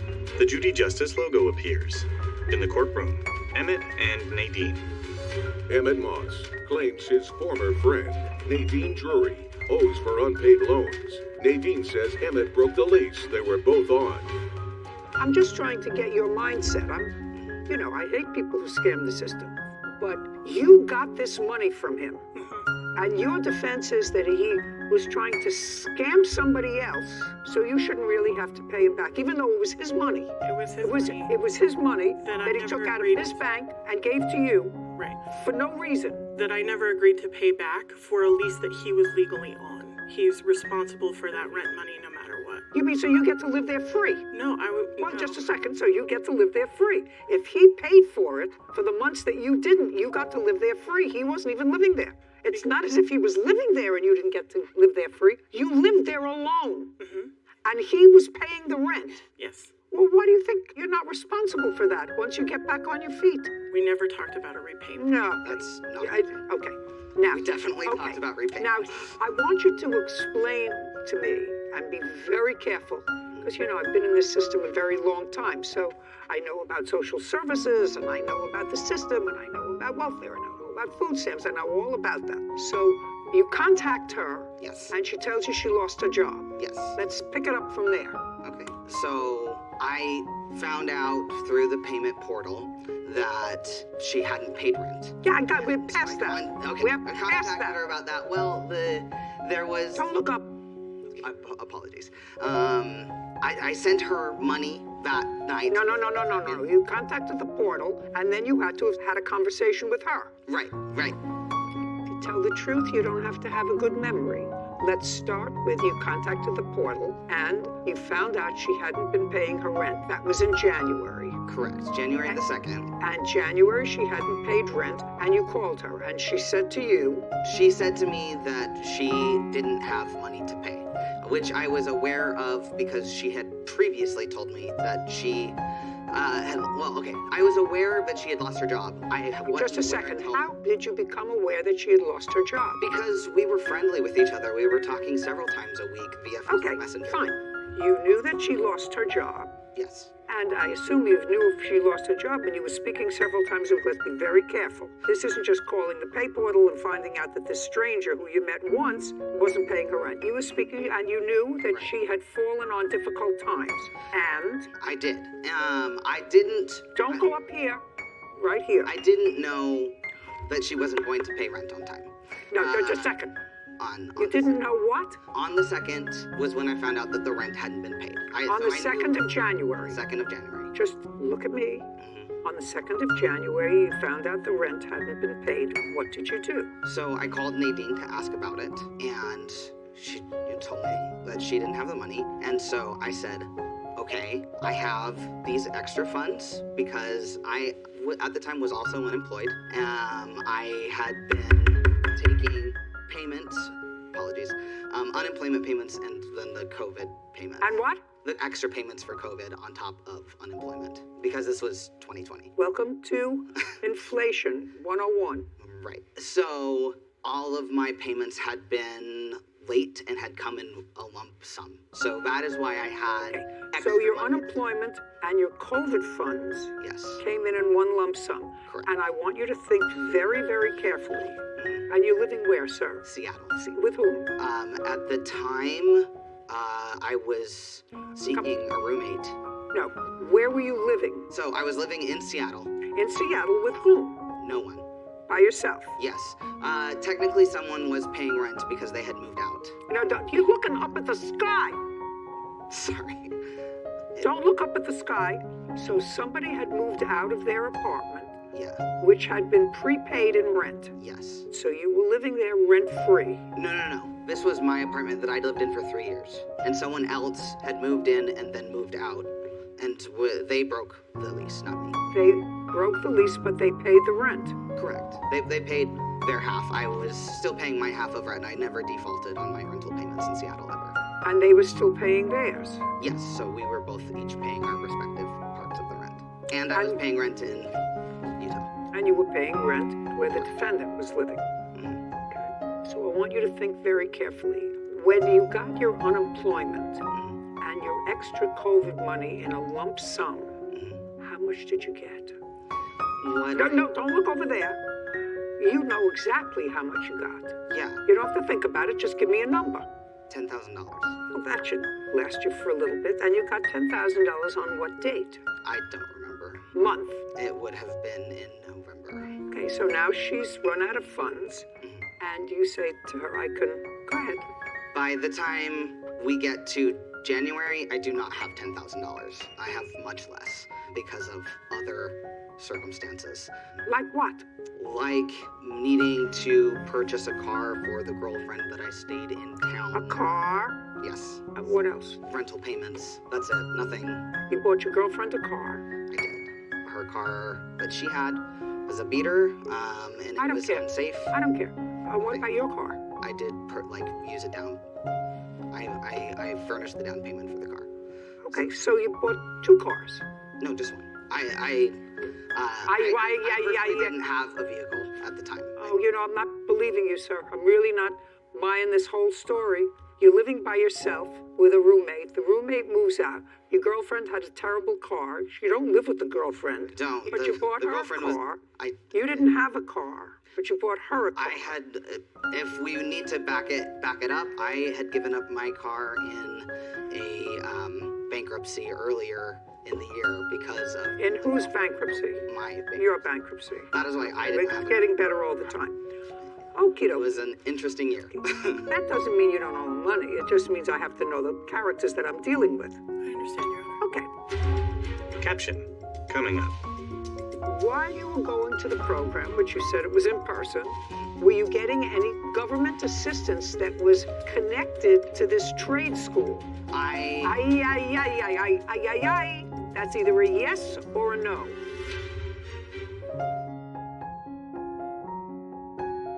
A courthouse. The Judy Justice logo appears. In the courtroom, Emmett and Nadine.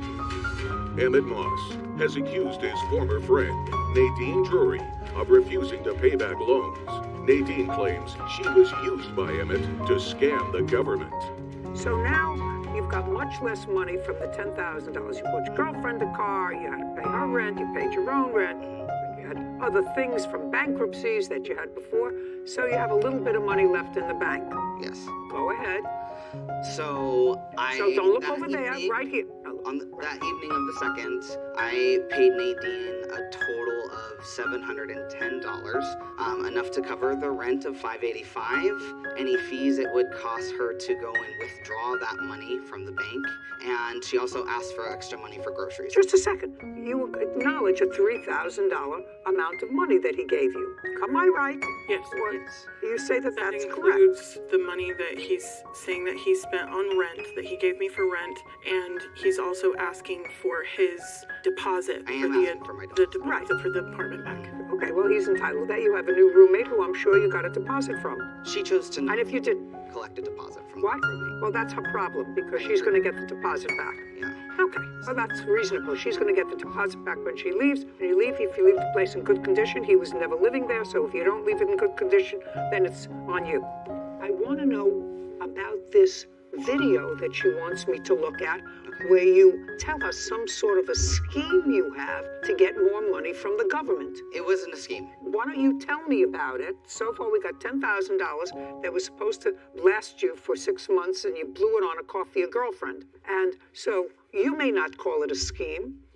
I want you to tell me why you had to have a zero bank account. I didn't have to have a zero bank account. A more limited access to money. What were you applying for, sir? Not so up here, so here. Okay. I was applying for a program to go into the trades. So it was like a work-study program, like electrician, plumber, that sort of thing. And again, I didn't have a job, and unemployment had completely stopped. And as far How many years did you collect unemployment? It was less than 1 year.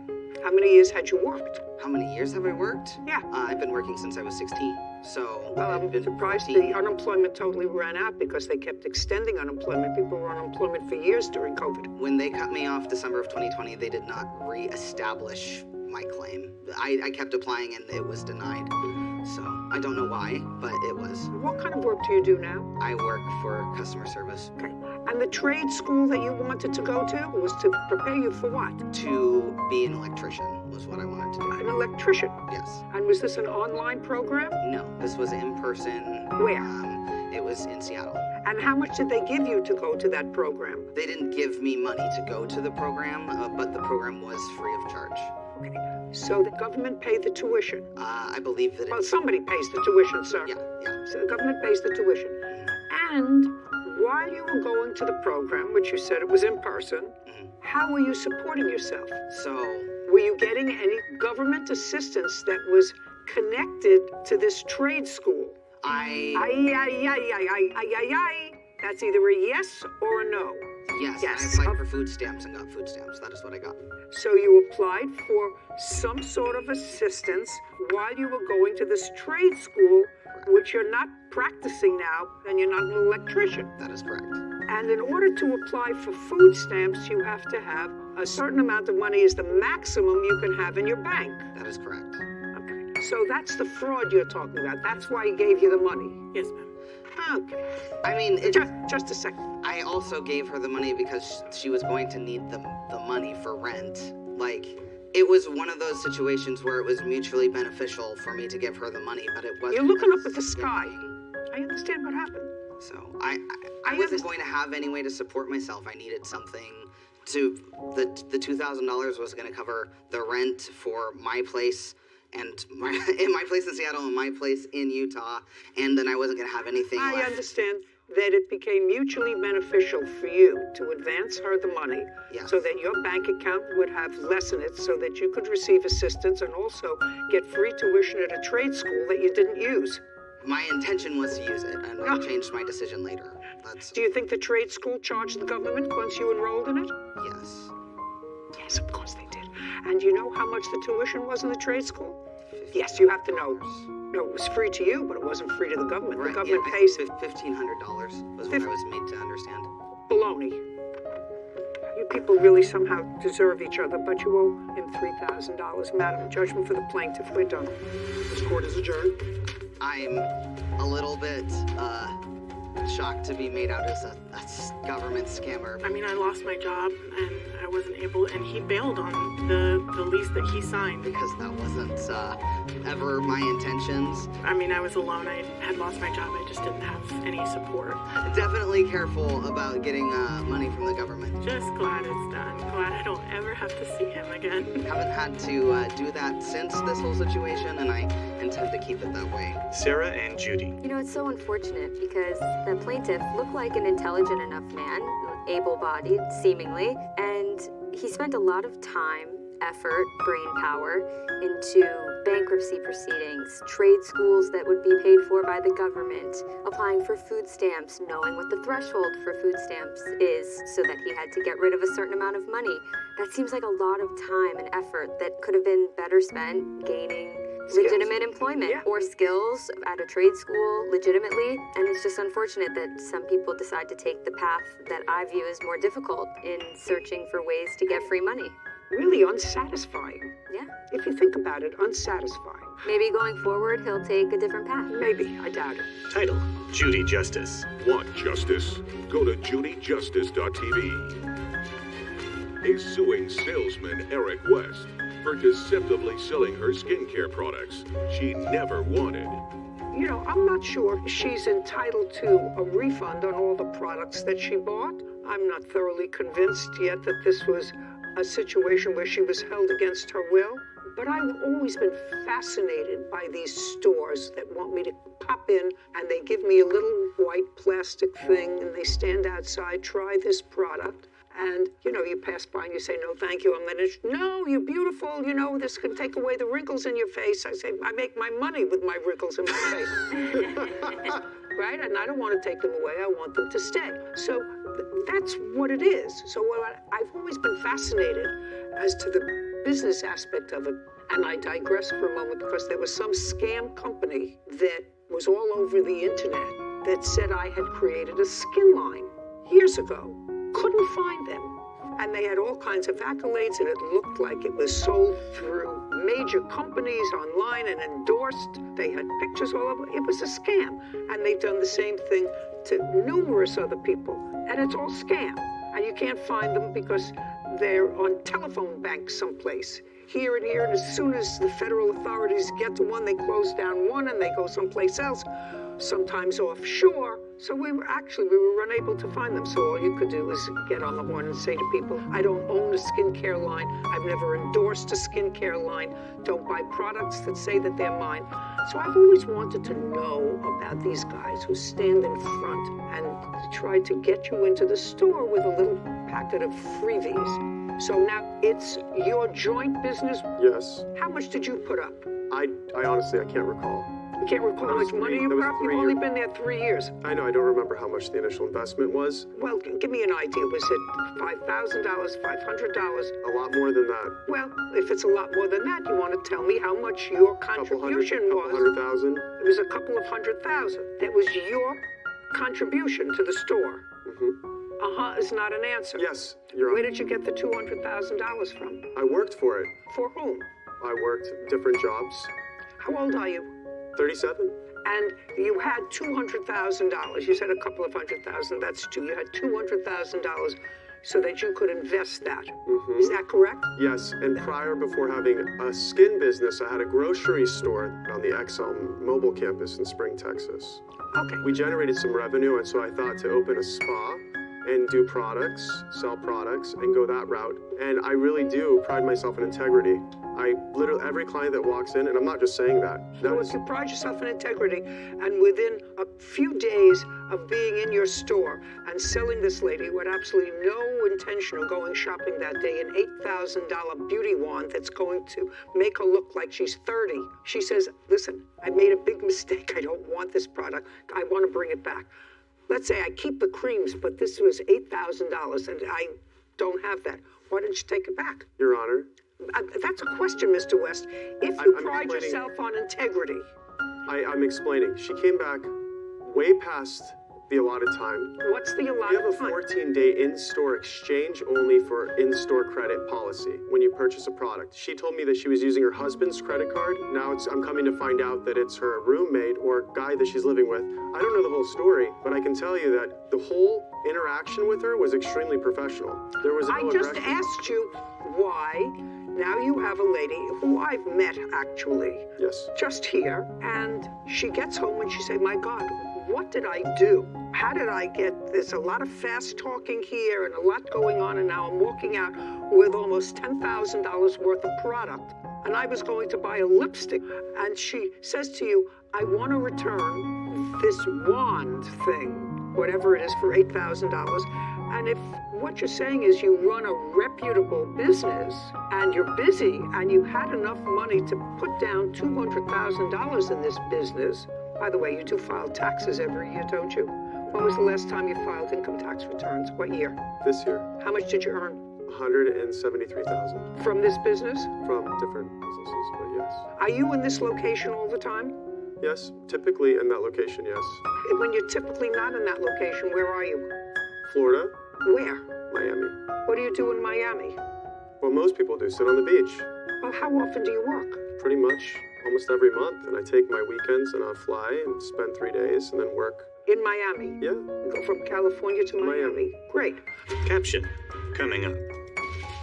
And she paid how much for all of that stuff? Nothing. She only bought one eye cream. That was the initial. Just a second. How much was the eye cream? It was $600, I believe. I have never, ever in my life spent $600 on eye cream. Eric smirks. A courthouse. The Judy Justice logo appears. In the courtroom, Linda and Eric. Defendant Eric West claims the plaintiff, Linda Bernadeschi, purchased products with a no-refund policy. Linda felt she could not leave unless she bought the items. So you still haven't answered my question. She comes into you within a relatively short period of time after she purchased all this product. She said, I don't have the money. I have to return this piece of equipment. And She you said that she. Oh, sorry. I Go ahead. apologize. She said that she found the products cheaper online a week and a half to 2 weeks later. She was upset. Just a second. Did you call and say you found the products cheaper online? Yes, but it wasn't 2 weeks later. How much later? A week at the most. How? Which products did you find cheaper? The wand. I couldn't find the other products at all. Okay, but you said you found the wand cheaper. Is that what you told him? Yes. Now, you looked for the wand. You had to go on, like Sarah does, on the machine. Right. And look for it. And now I have to assume, Miss Bernadacci, I have to assume that if you went online to look at it, you tried it, because that makes sense. I want you to be very careful with your answer and not give me an answer that you think is going to help your case. But if I took the trouble to go online to try to find something, it would mean because I liked the product, so I would have tried it. Did you use the wand? No, I have not. It's still in its original packaging. There's no way it could be opened and sealed back up. There's no way. I looked online because I wanted to see how much I got ripped off for. Okay, and when you went online, how much did you find it for? $597, I believe. The same thing? Can I see what you found for $597? You know what she's talking about? I know that when you go and you buy a Cartier ring from Cartier, you can get it online for a cheaper price. Listen to me, sir. Not what I'm talking about. Okay, sorry. My apologies. Mr. West. I see what she's talking about. It's a very similar looking device listed for $575 from a different store. Yeah. Sarah shows her laptop to Judy. This is the initial one that I showed you for that amount. That's what the defendant handed us a copy of. This, for this price, is the same. I just copied and pasted the name of the machine into Google, and this came up. So it looks a little bit different, but okay, same concept. Would you go back to the other one, please, Sarah, the first one? And I want you to show me the comments that gave it a 5-star rating. 2 reviews. Yeah, just want to look at it. Looks like one from 2019. Okay, let me see the next one, please. And now that I'm reading it, this looks as if it's for a different device. This says electrobionic. So the review that's listed here looks to be for a different device. Different product. Yeah. Okay. Oh, she found it. Oh, she found it for me. Sorry. She found it for me, a different color, whatever. Anyway, so you called him about a week later. Yes. You called him about a week later and said, I found it cheaper. Yes. And what did he say to you? He said, well, I can't give you a refund. He said that would have to be up to corporate, so I'll have to get a hold of them and get back with you. Well, he never did. Taking what you say is true, you called him a week later and said, I found this very expensive product. The other thing were facial creams and potions and lotions, whatever. I'm not so concerned about those. I'm concerned about this $8,000 item. So you called and said to him with regard to the $8,000 item, I found it cheaper. I don't think I told him that now. Okay, now let me read the police report. Judy reviews a document. Okay, have you seen the police report, sir? No, I have not. Okay, so this is a police report by an officer who you don't know and doesn't know you.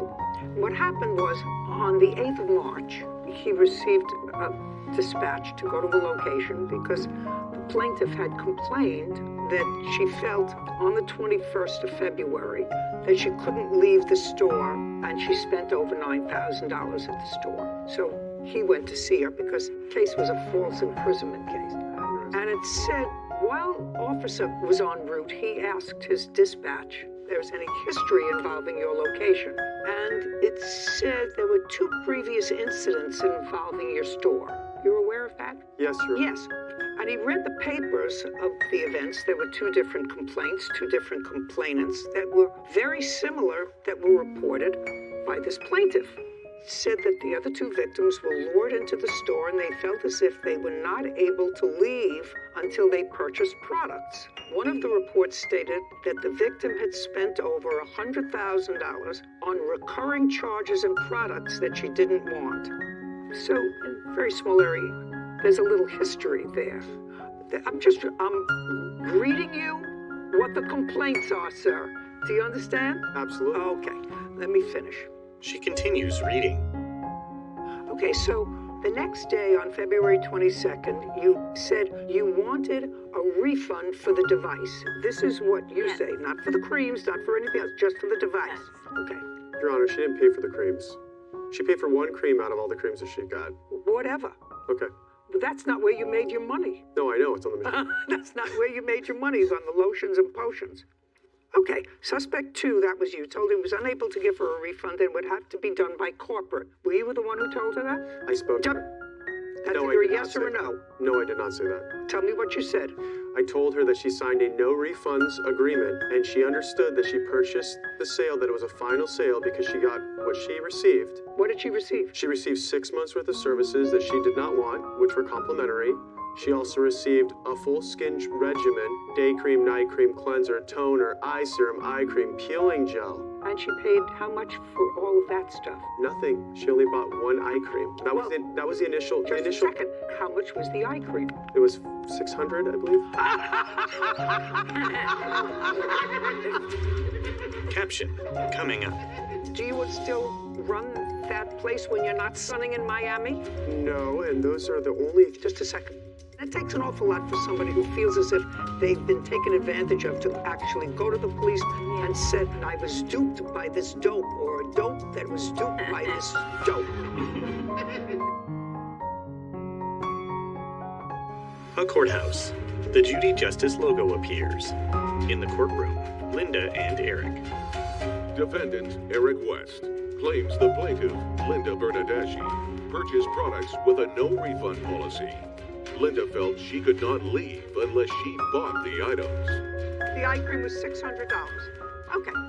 All right. Mr. West, I'm not going to waste any more time with this case.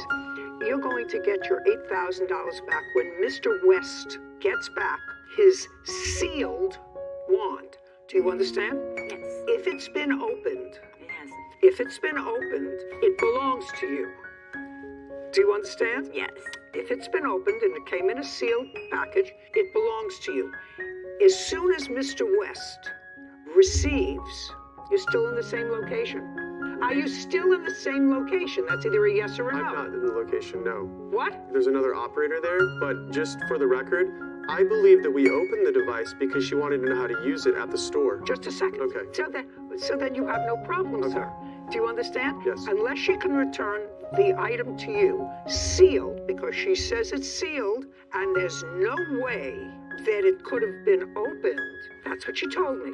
If she opened it, that means she tried it. And if she tried it, it belongs to you. Do you understand? Yes. So within 5 days, he gets the product back. What? I just want to show you this final sale Just a agreement that second. she wrote. I understand what it says, sir. I understand what it says. I also understand that your little company had 2 prior complaints from that location. And it takes an awful lot for somebody who feels as if they've been taken advantage of to actually go to the police. Most people just write it off and said, I was being a real schlemiel and I was duped by this dope, or a dope that was duped by this dope. And just say, Your Honor, I'm going to eat it. What I'm telling you, sir, is I buy an awful lot of junk for my face. That's what old people do. They buy lotions and potions and stuff. I even steal some of hers. And I have plenty of dough. I have never, ever in my life spent $600 on eye cream. Ever. And so if she spent $600 on eye cream, that means she could have bathed in all the other products and you still would have made money. She is going to get her money back for this worthless piece of accessory, because it's worthless to her because she hasn't used it and she doesn't want it. And she's going to get it back from you when she produces the sealed package. That's it. And you're her witness? Do you live close by to this shop? Yes. Do you still run that place when you're not sunning in Miami? No, and those are the only... Just a second. The answer is no. What happened to that business at that location? There's another operator coming in, and our contract ended recently. So there's another company coming in to run it. Sounds like such a Ponzi scheme. The whole thing sounds like such a Ponzi scheme. No, it's called COVID. Judgment for the plaintiff in the amount of $8,000 when she produces the sealed item. Thank you very much. We're done here. This court is adjourned. Eric, then Linda. This woman clearly had a bad episode of buyer's remorse, was emotionally unstable, used somebody else's credit cards that claims to be her husband, and God only knows what other kind of schemes she's trying to pull. Well, I think the judge made a very sound decision because the guy is a total fraud. She actually took advantage of me and took my time for 3.5, almost 4 hours, asking me, what is this? How does this work? What is this? How does that work? And I literally used all these products that she purchased and got to see results from that she was happy with when she left. Absolutely manipulated me, went out of his way to manipulate me. Well, she opened in the store, so if she does return it, she'll have to seal it again with some kind of plastic sealer that they use like for those old VHS tapes when they used to seal them after you watched them from Hollywood Video. Beware, because there's a lot of frauds out there. I stand by my products. The product is intact. Sarah and Judy. For once in my life, I am so glad that when I'm walking on the street, and we've encountered these people in our walks just around, like you said, around our neighborhood, for my resting bitch face. Because never once have they looked at me and said, she looks like an easy target for us to pull into the store. Not once. Would you give me an example of Just, I think, living in New York City as a woman alone, taking the subway for 3 years. I want you to look at me. No, I can't recreate it. You know it when you see it. You know it when you see it. I'm sure it's on one of our episodes. But I just am so disgusted with people like that know exactly what they're doing. He suns himself in Miami on the weekends, all on the backs of these poor, older people who feel pressured, and maybe they do, like she was saying, she lives with someone who's a recluse, who I'm sure she doesn't speak to that many people, and that's the whole scam. And I just feel so terrible that this guy takes pride in his business that is scamming people. It looks like a little bit of a shady business that he went into for $200,000, and now somebody else took it over. And not anyone with a last name. Yeah, There's right. never anyone with a last name involved in these things. People have to be careful, in the law, caveat emptor, let a buyer beware. That's okay. But this over-aggressive salesmanship reminds me, Sarah, of something that the Legal Aid Society, who were the defense team in family court, would argue in a closing statement in a robbery case to me. They would say to me, it's not a robbery. He was aggressively panhandling. That's what it was. It wasn't a robbery. It was an aggressive panhandle. This is just aggressive salesmanship, is what he's saying. Well, the line crosses between aggressive salesmanship and what amounts to, at least in her case, and the case of at least two other people who went into that store feeling that they were uncomfortable about leaving unless they purchased something. You know, you and I are tough birds. We would, you say, well, we're leaving. Oh, really? We're not leaving until we buy something? Yeah, right. But some people can't do that. That's not in their character. Anyway, if somebody puts them out of business, another business will just pop up. Because as, I don't know, was it W.C. Fields said there's a sucker born every minute? I'm not exactly sure who said it, but somebody will tell me. Title, Judy Justice. Want justice? Go to judyjustice.tv. Susie Canales is suing her nephew, Noah Tiarina, for the cost of a Toyota 4Runner. Court come to order. All rise. Judge Judy enters. Have a seat, please. Kevin approaches. Hello, Judge. Thank you. Case 2160, Canales versus Tiarina. Thank you. Judy turns to Susie. Miss Canales, is this your son? Yes, ma'am. And his name is Chris? Yes. Okay. This case is about a truck. Toyota 4Runner, yes, ma'am. That was titled in your name, about 21, 22 years old, but was in the possession of your son, Chris. Yes, ma'am. And then Chris went to jail. Yes. And your great-nephew moved into that house. Yes, ma'am, correct. And you moved into that house with your wife, girlfriend? Fiance. When are you getting married?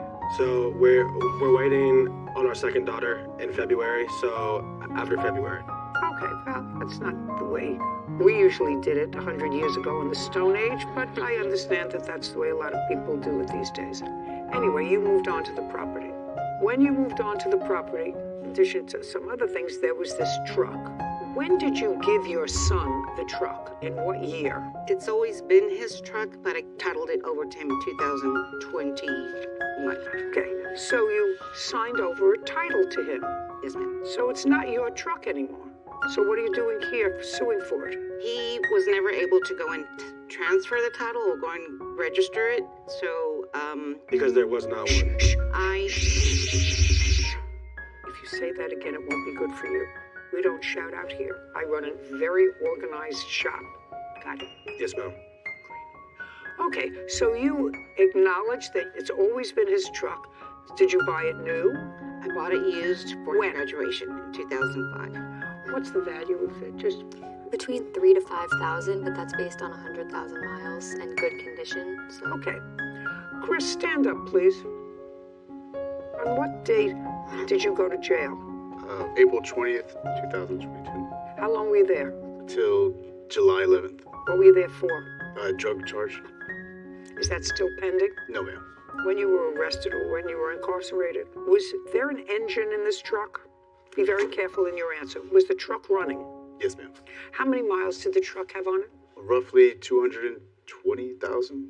And you were in the house and you disposed of the truck? Amongst other things, yes, ma'am.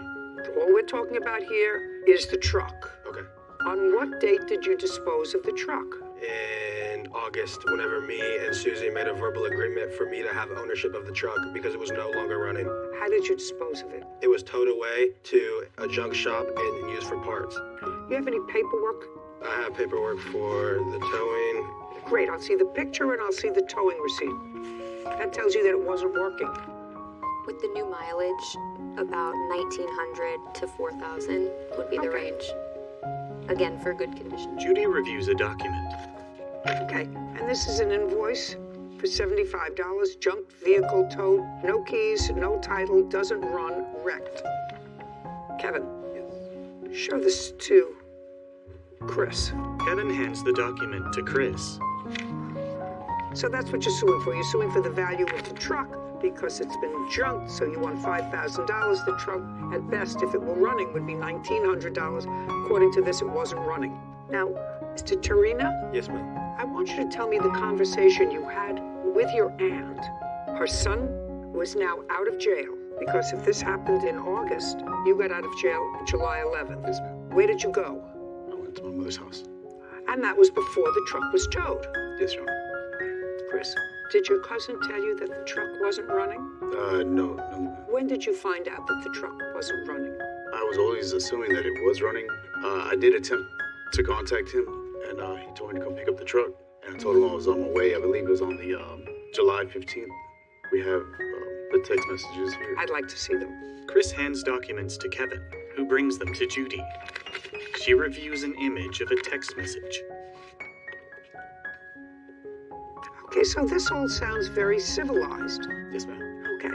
Chris, when did it become uncivilized? It really never became uncivilized. We just, whenever I went to go get it that day, I think something happened and... I'm not following you. Okay. You're all over the place. This all sounds very civilized. He's living in the house now.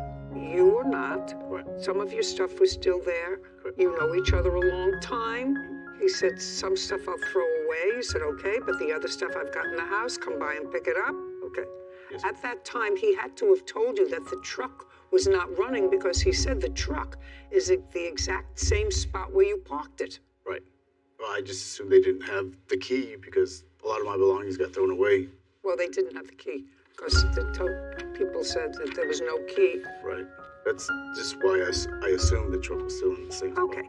Now you find out that the truck is not running, right? Because you went there to pick up some of your stuff. Come on. Yes, ma'am. Yes, and that was in July because you said you were coming over July 15th. Yes, ma'am. So you came to his house where your truck was sitting. Yes, sir. What did you find out about the truck? The truck was still in the same spot and it wasn't running. Same spot. Same spot. Did anybody prevent you from taking the truck when you came? No, ma'am. Why didn't you take it?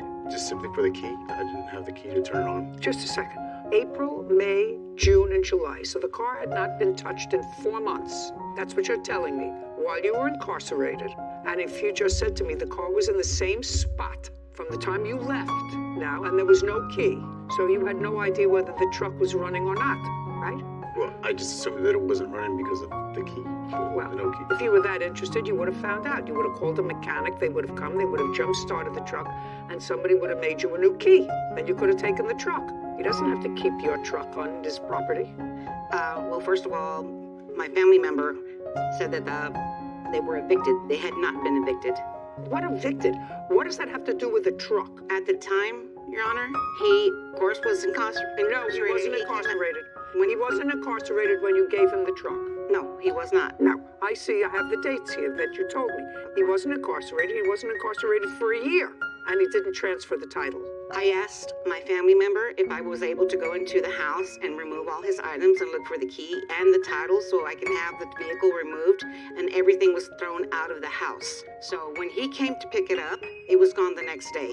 Noah grins. Caption coming up. I have text messages right here saying that she doesn't like being lied to and she's gonna go the court route. I had an officer knock on my door at 8 o'clock in the morning and serve me papers, try to give me a grand theft auto charge and have a felony on my name. Can I see the text message that she sent to you afterwards? Later. He says you didn't make any payments. I never said I was gonna pay him that back. Well, you told me that you asked him if you could borrow some money. That's A what couple you said. times I asked to borrow money, but the entirety of that, all that, like I didn't say I was gonna pay that back. He should know how. He was just being nice.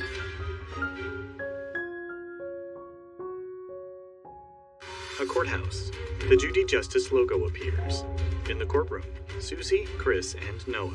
Susie Canales claims her nephew, Noah Tiarina, owes for the cost of a Toyota 4Runner. What I'm telling you is he was not prevented from taking the truck the day that he came, which was mid-July. He didn't dispose of the truck until August.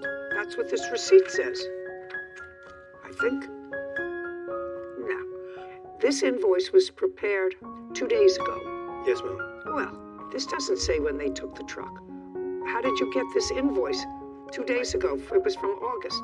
I got the invoice because I needed it for evidence, and the towing company that sent me that invoice gave me the incorrect day because they sent it to me on the day that they sent me the receipt. Doesn't say the date it was towed. Junk vehicle towed.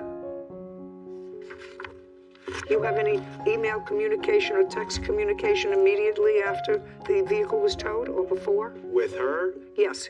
I called her the day that it was towed because I have respect for my family member, and I said, I'm towing the truck. It needs to get off of my property today. And she said, Mijo, I feel like I should be compensated for the truck. How much do you want for the truck? She said she wanted $500. I told her that I could pay it in monthly increments. Why would you want to buy a truck that was worthless? Because I have respect for my family, and I hold family very close to me. And if she says that something's not right, I'm going to make it right. And that's what I tried to do. I failed on that first month of I was supposed to give her $100. I did not pay the first $100. I have text messages right here saying that she doesn't like being lied to, and she's going to go the court route. I had an officer knock on my door at 8 o'clock in the morning and serve me papers, try to give me a grand theft auto charge, and have a felony on my name. Okay. Can I see the text message that she sent to you afterwards? Noah hands documents to Kevin, who brings them to Judy. Did you recall Miss Canales having a conversation with your nephew about $500 for the truck? No, ma'am, I do not. My witness doesn't.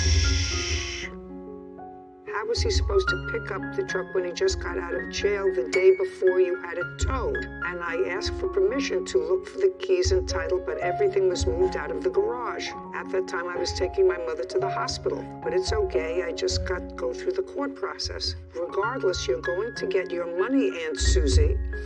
So it's clear that you had a discussion with him about money because he says to you in response to his statement, so I don't see anything here about $500, but he says, I'm going to get you your money. Mm-hmm. Well, you didn't say to him, what money are you talking about? I just told him I was done. You said, I'm tired of the back and forth, which leads me to believe that that's exactly what happened. Do you have any other documentation of this communication that you had with her? I mean, it's a useless piece of junk of a car anyway. The only thing I have is a letter of me mailing her the money order. That letter that I mailed her, I have no idea where it is. Well, I don't know where it is either, but that's a self-serving document. I don't care. But you acknowledge that you told her that you would pay her $500 for the car. She's the registered owner. Is that correct? Correct. Judgment for the plaintiff in the amount of $500. I believe you. Your Honor. This court adjourned.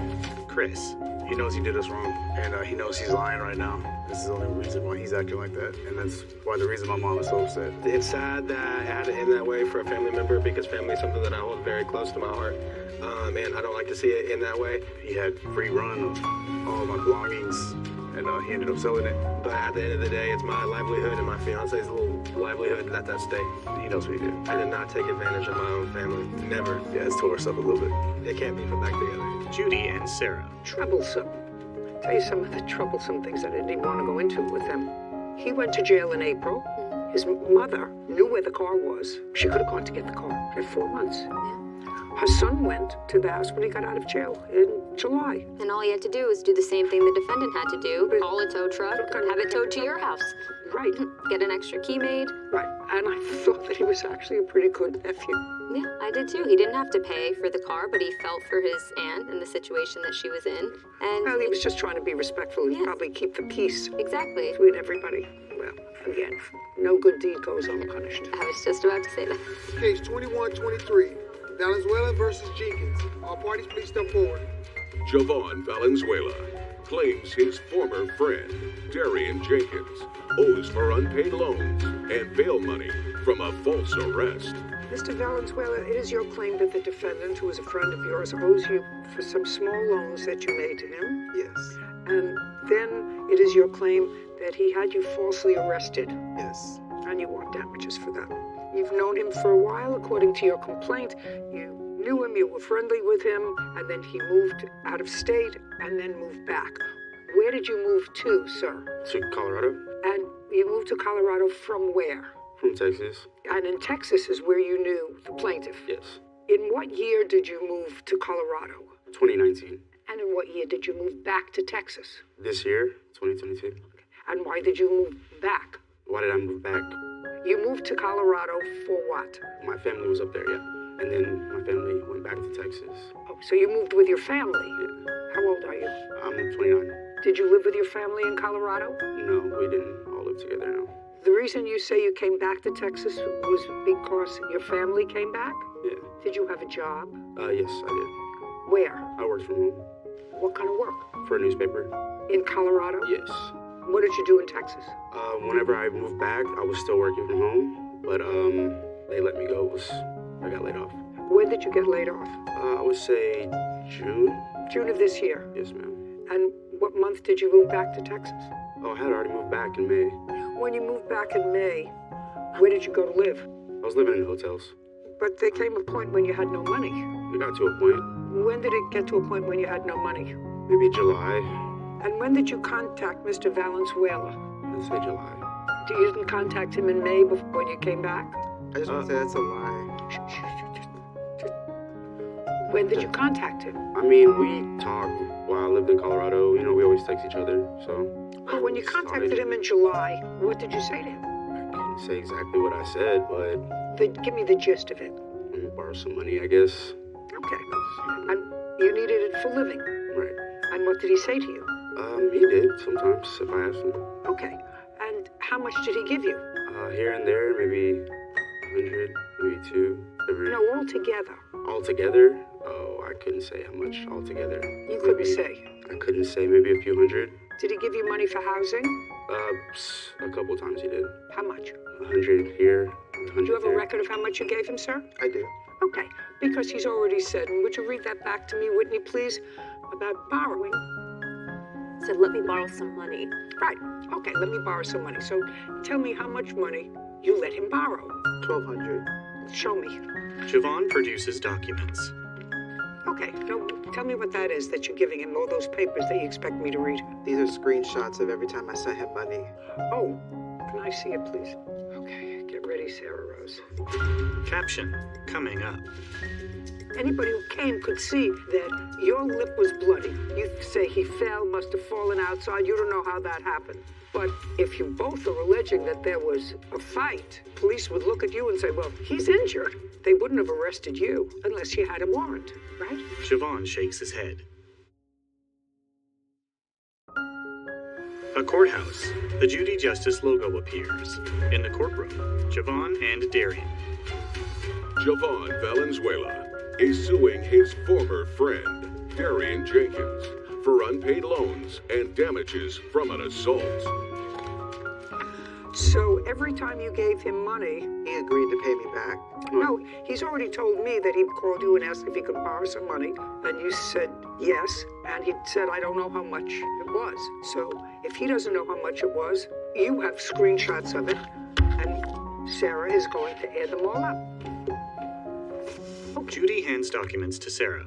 Of all the money that you said that you borrowed from him, how much did you pay back? 120. Good guess. Did he give you back $120? No. Did he give you back anything? No. Nothing ever? No.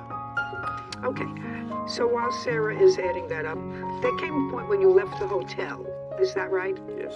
And Mr. Valenzuela probably got tired of giving you money, and it said that you could stay in a spare room in his house. For the most part, yes. And you moved in August of 2022, the end of August. Yes. And then in September, you had a fight. I don't care what the fight was about. It became physical? He was physical, yes. No, I wasn't, Your Honor. No, I wasn't. Let's say you had an argument that spilled out into the street, because this becomes very important, because there's the other charge is false arrest. And it was a false arrest, you claim, based on his statement to the police that you assaulted him. Right. He says, yes, you had an argument, but you weren't arrested on his allegation that you assaulted him, but you were arrested and held on an outstanding warrant. When the police responded, they found that there was an outstanding warrant. So now I want you to tell me, in September of 2022, did you have an outstanding warrant? That's either a yes or a no. Well, it was on a payment plan. I don't care what it was. Did you have an outstanding warrant? Yes. And the outstanding warrant was for a what? Traffic tickets. What kind of traffic ticket? I think I was speeding, and I didn't have my license either. So speeding, driving without a license. What else? You have insurance? I think it was insurance. Not think. Speeding, driving without a license, and no insurance. And no tags. And no tags. And for that you got fined. Yes. And you didn't pay the fine. I was paying it. Well, there wasn't a warrant outstanding because you were cooperating and paying the fines. The county that I'm in, the police officer said, it doesn't matter if you're on a payment plan. They'll arrest you if they want to. Mr. Valenzuela, did you miss payments on your fine? Yes. Perfect. And so when the police responded to this kerfuffle that was out in the street, when they ran both your names, your name came up with an active warrant. Yes. Well, that's easy. So that you were arrested on the outstanding warrant. I would have never been arrested, though, if he wouldn't have acted. If he didn't call the police. No, he didn't call the police. Who did? My neighbor did, because of the way he was acting. So your neighbor called the police, but for the outstanding warrant, I don't know whether the police would have taken you into custody. You had an injured lip. They could see that your lip was bloody. You say he fell, must have fallen outside. You don't know how that happened. It's really not relevant to this case. But if I were the police and I showed up, you didn't have any visible injuries, right? No, you had a busted lip. If you both are alleging that there was a fight, police would look at you and say, well, he's injured. He's got a busted lip, got to sew it up. They wouldn't have arrested you unless you had a warrant, right? Right. Good. So that's not his fault that you had a warrant. Not his fault. Have that total. It's $2,727.56, and that's including some direct payments to Motel 6s and other housing accommodations. Includes that? Yes. In addition to direct payments to the defendant. Great. He says you didn't make any payments. $27.27. I mean, there's no way he expected me to pay. I never said I was going to pay him that back. Well, you told me that you asked him if you could borrow some money. That's what you said. A couple times I asked to borrow money, but the entirety of all that, I didn't say I was going to pay that back. And he should know he was just being nice. Just being nice. Sometimes he offered. Not anymore. Yeah, not anymore. You have a job now? Yes. Okay, great. $27.27. Judgment for the plaintiff. We're finished. Thank you. This court is adjourned. Darian. I think he was just mad overall, so he just picked something to get me back with. Just like he said, he thought I was being nice. Why would you say you're going to pay me back, but then not pay me back? He was screaming, he was screaming, just screaming, cussing, embarrassing. He was acting crazy, and because he was acting crazy, woke up the whole neighborhood? Well, he was drunk, going crazy outside, running around the apartment complex, so she called the cops on him. That's what made my neighbor call the cops, and that's why they came. Oh, no, there's no friendship. It's gone. Yeah. Don't have friends like that, but also don't bite the hand that feeds you. Nothing comes good out of it, so. Sarah. Just something funny from the receipts that I was looking at. Some of them say, the price really big on Venmo or Cash App, and then it just says completed at the bottom. On some of them, though, you could see heart emojis that the defendant sent thanking him, basically acknowledging that he received the money payment, sent a red heart emoji, and some of them were at very odd hours of the night, like 1, 2 o'clock in the morning, some direct to Motel 6, some direct to other housing accommodations. It's so interesting. But I liked the receipts. Read the receipt. I liked the I never paper trail. Right. Yeah. It's made it easy. It's true. Mm-hmm. And because when people say I gave him cash, and even with an ATM slip, you never really know if the cash transferred hands or. This actually makes our job much easier. Yes, it does. Title: Judy Justice. Want justice? Go to are suing their former friends, Marina and David Quadra, for illegal eviction and property damage. Court come to order. All rise. Judy. Have a seat, everybody. Kevin approaches. Hello, Judge. Case 2072, Burroughs versus Quadra. Thank you. You're welcome. Mr. and Mrs. Quadra, you were living in a home, in a house? Correct, a townhome. That you didn't own. And for how long had you been renting that home? We did not rent out the home. How long, if you didn't own it, then you were renting it? We rented it for 2 years, Your Honor. It gets scarier if you have a fixed position in your head so that you're not listening to my questions. Do you understand? Yes, Your Honor. When did your lease start? July of 2020. And when was it to terminate? It was terminated August 1st, 2022. And it was terminated by an eviction? Correct. And you were evicted because the landlord said that you sublet the apartment to these people and their family? Correct. And they were people who you knew, both in the military? Just him. What do you do? I'm a federal employee. And you? I'm active duty now. But you knew each other from work? Correct. Where did you move in August? National City, Your Honor. How far is that from your prior residence? It's about 30 miles south, Your Honor. Are you in a home that you own or that you rent? We are still renting. How much are you paying in rent? $21.50 a month. You have a signed lease? We do. When did that lease start? August 1st, 2022. And why did you choose to live in National City? It is closer to where he is stationed. It is also... Don't speak. Yes, Your Honor. How much closer? To his job. To his job? It went from a 30-minute drive to a 15-minute drive. Okay, so that's better. Correct. You were evicted. You were served a notice of eviction on what date? They let us know a month before August. They gave us a 30-day notice. Now, did the plaintiffs have any furniture in the home that you were evicted from? Prior to us being evicted, yeah. Yes, prior to your being evicted. And what furniture did they have? 2 dressers and a bunk bed. Anything else?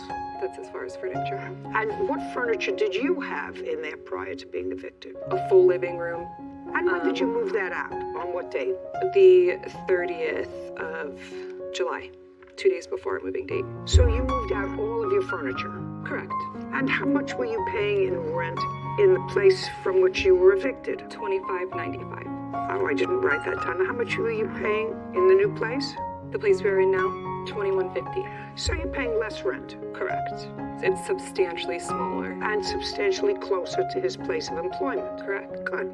Now, do you want to tell me your version of how they came to be living in your house? We received a call one night. It was very late, 10 p.m. Robert was very upset, crying. He had nowhere to go. Correct. Robert had nowhere to go, and Kelly was asking for a divorce. He asked if he could crash on the couch. We have a toddler at home, so I asked him to sleep in our guest bedroom instead of the couch. He stayed that first original night, and the next day he needed to job hunt as he was jobless. We offered to watch his child. He looked for the job and came home. He asked us if he could stay for a while in that guest bedroom until he got onto his feet with the job. He offered money to just help out with utilities. And how much? $1,000. $1,000 a month? No, just 1,000. And our words when he asked, and we asked him, how long do you think it will take you to get on your feet? It was just a couple weeks. Okay, so he was offering $1,000, correct, which was 40% of your rent, to stay for 2 weeks, to stay in your guest bedroom. Pretty decent. Did he give you the $1,000? He did. And he gave you the $1,000 on what date? He gave us the $1,000 on May 29th. And when did he start staying there? He started staying with us May 21st. Then what happened? He stayed with us for about a week. Everything was okay. He job hunted. I helped with the child. Within this week, he... Look at me.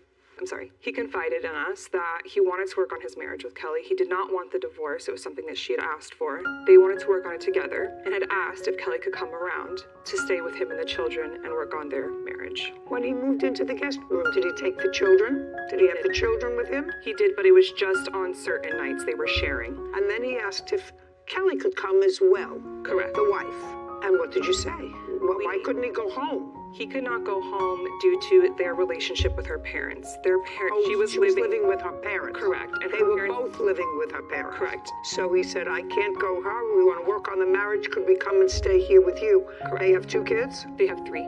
They have 3 kids, and how many dogs? 4. 4 dogs. So far, you get 4 stars if you let her come. I wish it would have worked that way.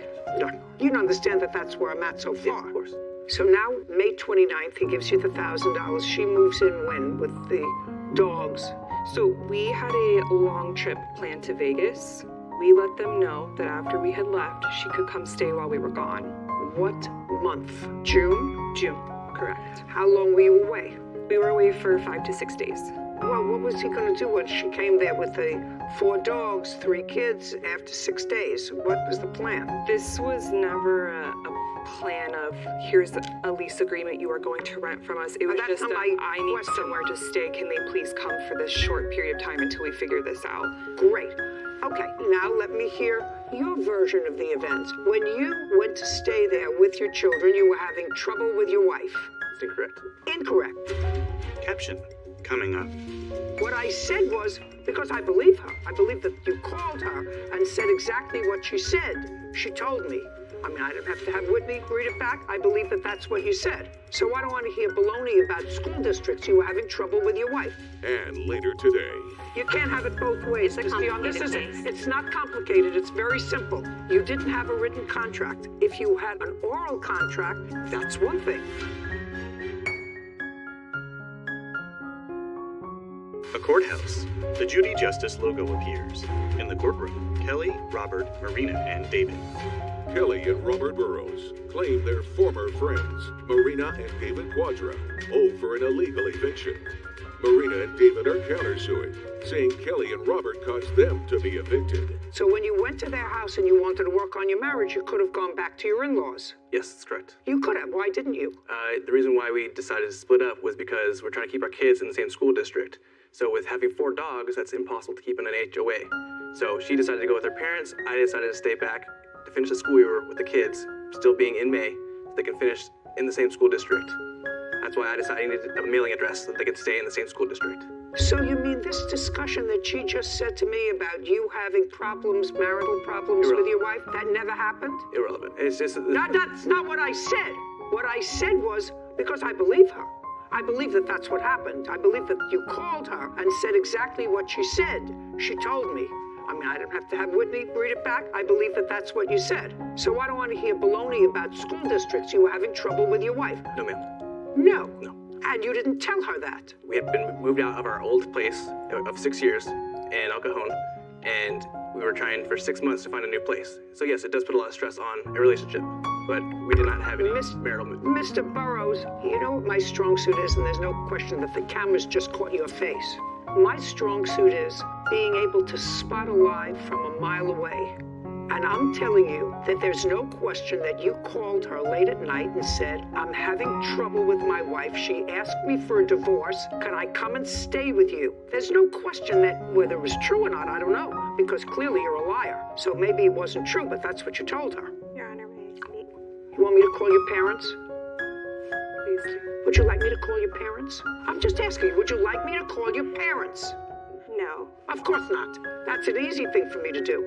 Part of what was going on was that we lived in our home for 6 years and the homeowners had moved back in, and so they asked us to leave, and we had been actively searching for a home. So yes, it did put a bit of a strain on our marriage, and I took my dogs with me so that I can keep my operating business at my parents' house because I am a dog boarder, dog sitter, and I did not want to shut my business down. And during this time, tensions, little things happening at my parents' house. So I said, you need to go see if you can rent a room or find somebody that can help you in the meantime till we can actively keep searching for a place for our family. We tried 5 different homes and we didn't. I don't care. What I said to your husband was he lied to me. Because there's no question that he called, and whether it was true or not, that he said to your friends, I need a place to go. Do you have a place that I could stay on the couch? There's no question he said that to her. That is true. Yes, that is true. Okay, well, then I want you to introduce your husband to the truth. Is it true? It's something that he hasn't met, because that's not what he told me what happened. Correct. So that was a mistake of his. That was a mistake. And you know what happens when you lied to me once? Your case is dismissed. Because what you're suing for is being evicted, and you go, blah, blah, blah, blah, blah, blah, emotional distress. You lie to me once, your case is dismissed. Now, we're going to come over here. You have a counterclaim. Your counterclaim is money owed for property damage and for damages for eviction. Because what happened was your landlord evicted you because she comes with her 4 dogs, 3 gerbils, 2 parakeets to your house, and the owner of your condo doesn't want her any more than the owner of their last condo. Of course. Didn't want them. Got to save your money, buy your own house so you can have as many dogs and parakeets as you like. You moved into a place that's nicer? Absolutely not. Tell me what the papers said when your landlord notified you of the eviction. Do you have them? We do. I'd like to take a look at them. Yes, no problem. Marina hands a document to Kevin, who brings it to Judy.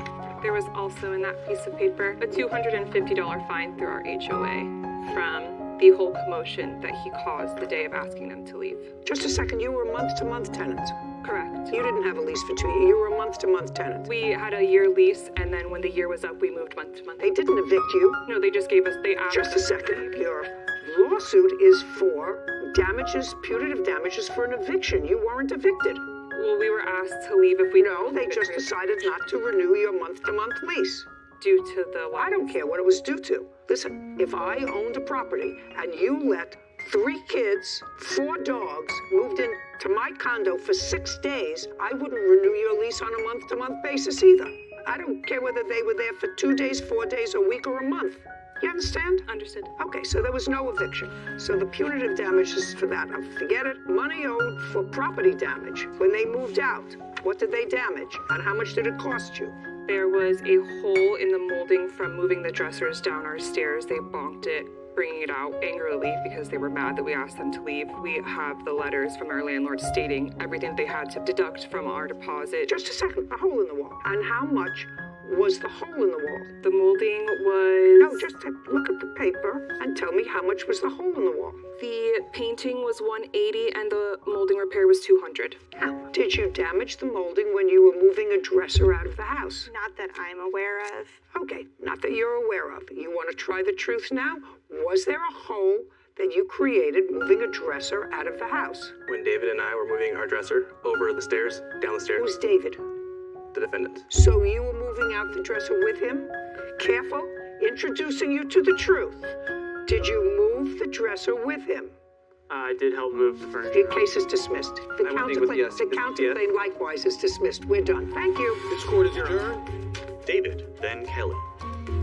I take it as a win. The initial suit was them against us. Their suit got dismissed. We lost a lot of things and a lot of wages. That was just us being good friends. We definitely learned our lesson. We will never help another crying husband on our doorstep claiming divorce again. People that are offering to be nice to you in times of need don't charge you. They kind of cried, oh, marriage and divorce the whole time, knowing that we're young and married. It's something we take seriously in our lives. And we're still trying to build our lives back. Judy and Sarah.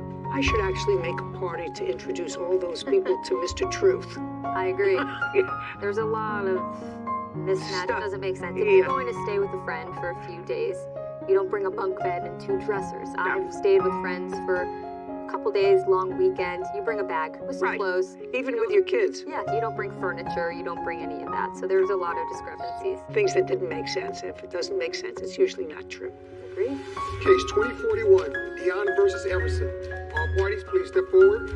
Caitlin Dion claims her former employer, Scott Everson, breached their contract to buy her baby shoe business. All right, what looks to be a complicated case actually is merely just a contract case. Miss Dion, you had a side business of making baby shoes, and I assume that those are the baby shoes. Yes, it was a full The defendants had a children's clothing website, and they became familiar with your baby shoes, and they were interested in buying your business. You entered into a contract wherein I believe that they agreed to pay you $30,000 for the business. Is that correct? That was the asking price. There was never a written contract signed. That's incorrect. Just a second. You entered into a deal for $30,000 and an employment contract without a written contract? I have the written contract here, Your Honor. Oh, yeah. I would say goodbye to you all if there wasn't a written contract. There was a draft of a contract, the terms of which changed numerous times over No, the years.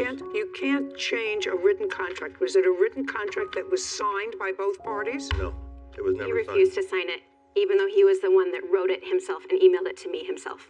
Caption coming up. You called him within the period that you were supposed to be working for him and said, this is too much for me, I can't do it. I read your complaint. Do you understand? That's a breach of your contract, if there ever was a contract.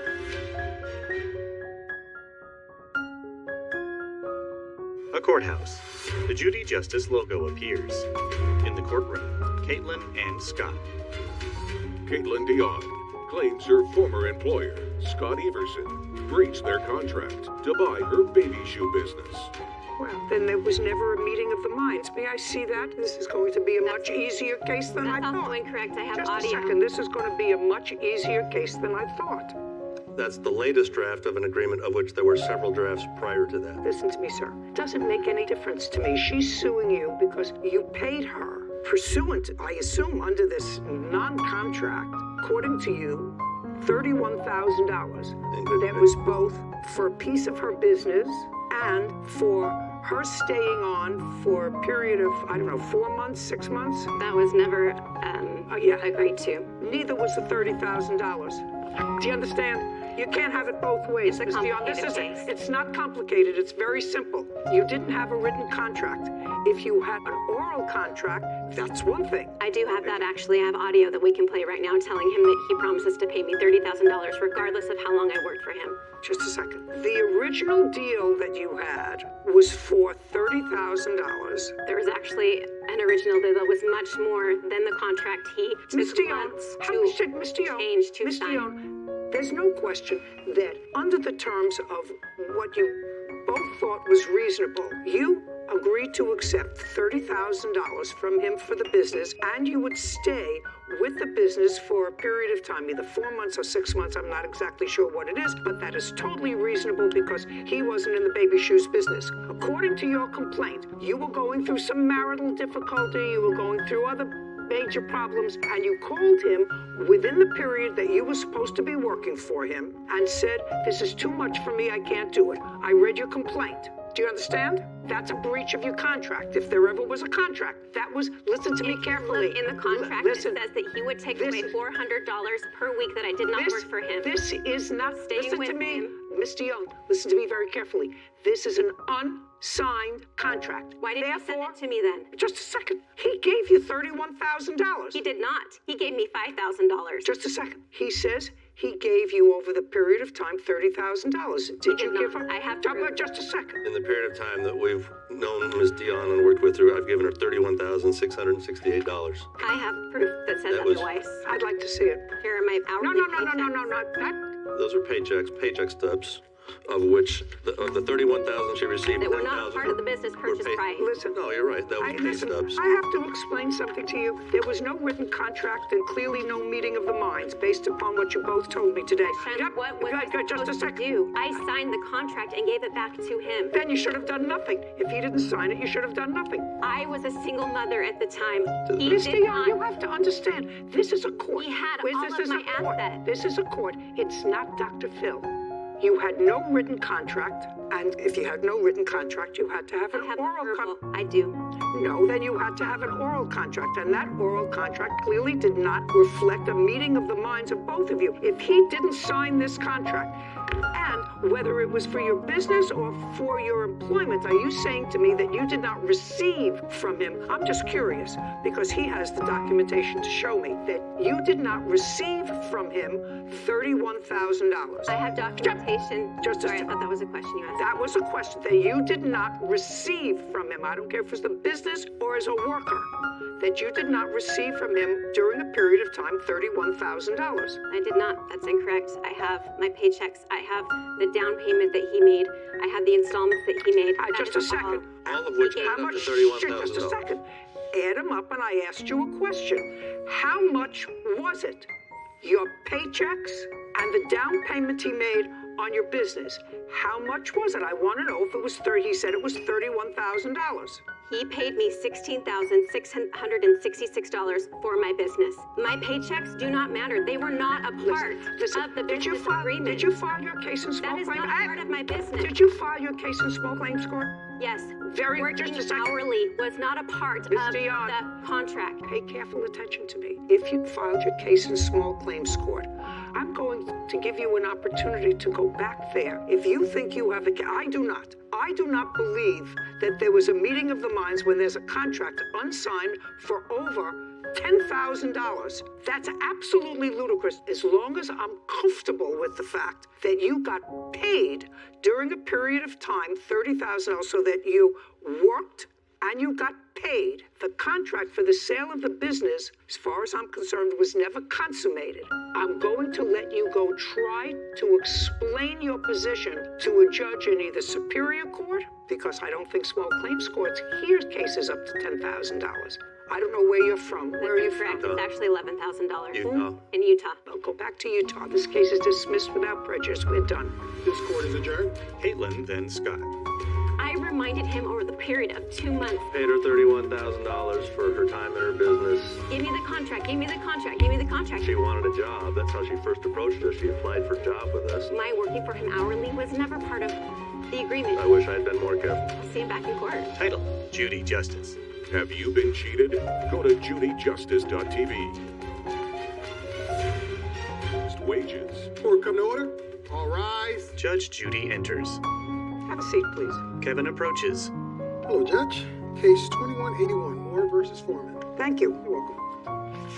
Mr. Moore, you're suing the defendant because it is your claim that you sold him, I believe, 4 piglets, and he never paid you for them. Yes, Your Honor. That's what the case is about. Now, tell me where you live. I live in Pinehurst, but outside of Pinehurst, south, in a valley. Pinehurst is where? In Idaho. So you live in Idaho. Is that a farming community? Yes, small. Who do you live there with? Me, my mom, and my sister. You have a farm? Yes. How many acres? Right now, 5. Yes. We're working on buying land next to us. But right now you have 5 acres. Tell me what you raise. Right now we raise cows, pigs, and goats. You own that property? Yes, Your Honor. How long have you owned that property and raised those farm animals? Lived on the property my whole life. Raised farm animals since I was about 16. And you sell them for what? I mainly do meat animals. So when it comes to beef, cattle, pigs, meat, goats. But you sell them on their own hoofs? Yes. Yep, on the hoof, not by meat. And what do you do, Mr. Foreman? An underground shift supervisor. What is that? Underground miner. Do you live close by to Mr. Moore? Live a couple miles above him. How long have you lived there? Going on 5 years. Tell me what interest you have in pigs. Me and my buddy, we have a hobby, so to speak. He has cattle at his place, and I have raised pigs at mine. How many acres is your house? Just over 5. All you raise are pigs? Correct. And I assume you sell the pigs for meat? Correct. When was the first time, Mr. Foreman, you purchased pigs from Mr. Moore? Probably 2 years ago now. Okay, how many did you purchase? The first time? First time. I think there's 3. How much did you pay for them? I don't recall. Well, how much would 3 piglets be? I want to say it was 400 and some change. For 3? Correct. Okay, that was a couple of years ago. Correct. Did you sell those pigs? Correct. They're not part of your current lifestyle? No. And you keep them for how long before you sell them? Until they make a certain weight, about 250, 280 pounds. Now, when you buy them from the plaintiff or from anybody, how big are they? The ones that I purchased from Logan were small, probably 30, 40 pounds maybe. So they must eat a lot for them to get to 250. A lot. And give me some idea, because I really don't know the answer to this question. How much would you sell a 250-pound pig for? If they're totally butchered, cut, and wrapped, it's about $800 to $900. If I'm doing the cutting and wrapping. And if you're not? Then I sell for hanging weight. So whatever the animal weighs after it's butchered out, then we set a price for that. Usually $3.50 to $4 a pound. You pay about $125 for them. You feed them for a year. Not quite a year, but close. Okay, well, not quite a year. And then you sell them for 6 or 7 times what you paid for them, minus the feed, whatever that is. Minus what it is to feed. Except for there's more than just the feed. There's all the time and labor goes into cutting and wrapping. Absolutely. And but you make a profit. Make a profit, yes. And you don't go that route. You sell them when they're young? Correct. That's your business, to sell them when they're young? Yes. Okay. So the first time Mr. Foreman bought from you, evidently things went well. Tell me about this most recent sale where there is an issue. Yes, so Brandon contacted me that I had 4 pigs available. Did you advertise that you had them available? I did not. I have a family member that works at a gas station that he goes to. She mentioned to him that I have pigs for sale. Is that how you found out? That is correct. Okay, go. That I had pigs for sale, and then he got my number from her. He contacted me, said that he is interested in my pigs. We set up a time for him to come meet and look at the pigs. What date? It was July 28th, 2022. Okay. And then he came and looked at the pigs then, and he liked them. How old were they? They were 2.5 months, which would be right around 40 to 45 pounds. And you had 4 of them? 4, correct. Is that how many there were in the litter, or however? No, those were just the ones I had left. There were 9 in that litter. So you had already sold 5? Yes. And 4 left? Yes. Is that the time you usually buy them, Mr. Foreman, when they're 2.5 months old? No. How old are they when you usually buy them? It depends. Depends on what? Price. money, where they're at. Well, so give me a range. What? So these ones are relatively close. I didn't have to travel far. At the time, they seemed like a pretty decent price deal. And what did he sell them to you for? Caption, coming up. You want to take the pigs, you didn't have any money at the moment, and what was the deal that you came up with? That I would pay him for him when I was able to. Nah, that I don't believe. That I don't believe. That is the truth. Then he's foolish, because when are you able to?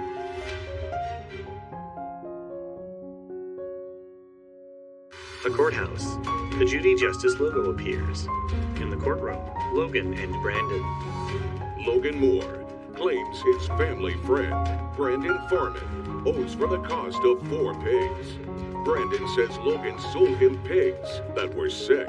Okay, what did he sell them to you for? I believe for the 4 pigs and water, it was $7.20. 25, 4 pigs, and there was a water little machine that you also... No, it's just a plastic tote with nipples on it for the pigs to drink water out of. There's no machine, no nothing to it. So for $725, you got the 4 pigs and this machine. It's whatever, not a waterer, a hog waterer. Correct. Right. Anybody have a picture of that to show me? I do not. I'll have to use my imagination based upon Mr. Farman's... Oh, you have a picture of it, sir? Your Honor. Why? It was $740, $160 each for the pigs and then $100 for the water. Judge, I do not. I do not have a picture of the water. Okay. The water was like a 275-gallon tank with 4 nipples on the outside of it at the bottom that you can fill with water. Pigs drink out of the nipples easier than they do like a dish. Whatever. I get the picture. Okay. Now, let's say I take your number, Mr. Farman, $725. You purchased the pigs on July 28th, 2022. Is that right? Correct. Did you pay him for them? At the time that I went and looked at the pigs, I told him up front, plain as day, I do not have the money to pay you right now. Right off the bat, I don't have the money. But I was under the understanding from his relative that works at the gas station that he doesn't have the time. No. You can't tell me what the relative at the gas station told you. You went to see the pigs. I went to see the pigs. You went to see the pigs, Mr. Farman, and you told me a moment ago. I said, how much were the pigs? And she's going to read back exactly what you said. You asked him, did you pay for them?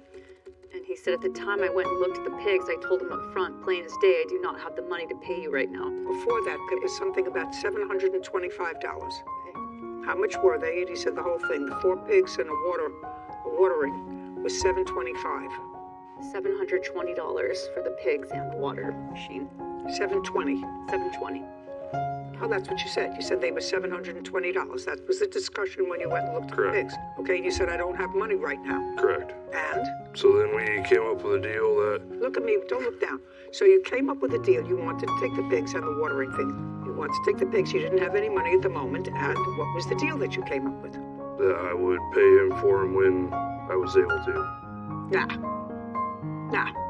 That I don't believe. That I don't believe. That is the truth. Then he's foolish, because when are you able to? When I was able to. What does that mean? That means you determine whether or not when and if you're going to pay for these things that you took? It depended on when I was able to have the money available. That was in July. Correct. You work in a mine. Correct. You work for a company? Correct. How long have you worked for them? 3 years. You get paid annually or by the hour? Annually. And what's your pay annually? $90,000, give or take. Give or take a what? I get bonuses. Okay. You're going to get the month of January at $10.99. How much did you earn last year with bonuses? I don't know. I haven't received my bonus yet. Oh, you haven't received it yet? Okay, so it's $90,000 base pay. Who else do you support? My wife and 5 children. What does your wife do? Stay-at-home mom. When was the last time you sold any pigs? It's been a while. How long? Month and year? It's been probably 6 months, 7 months. Okay. How many did you sell? At the time, the last... 6 or 7 in the last 6 months. How many did you sell? 1 or 2. Well, I want you to think carefully. If you're on a salary and you have a wife and 5 children, that it's important if you make between $800 and $900 for each pig that you have. I want to know if it's 1 or 2. It was 2. And let's say I'm not going to take the higher figure, I'll take the lower figure. That's $1,600. You said between $800 and $900 each. That's $1,600 plus your income from your job.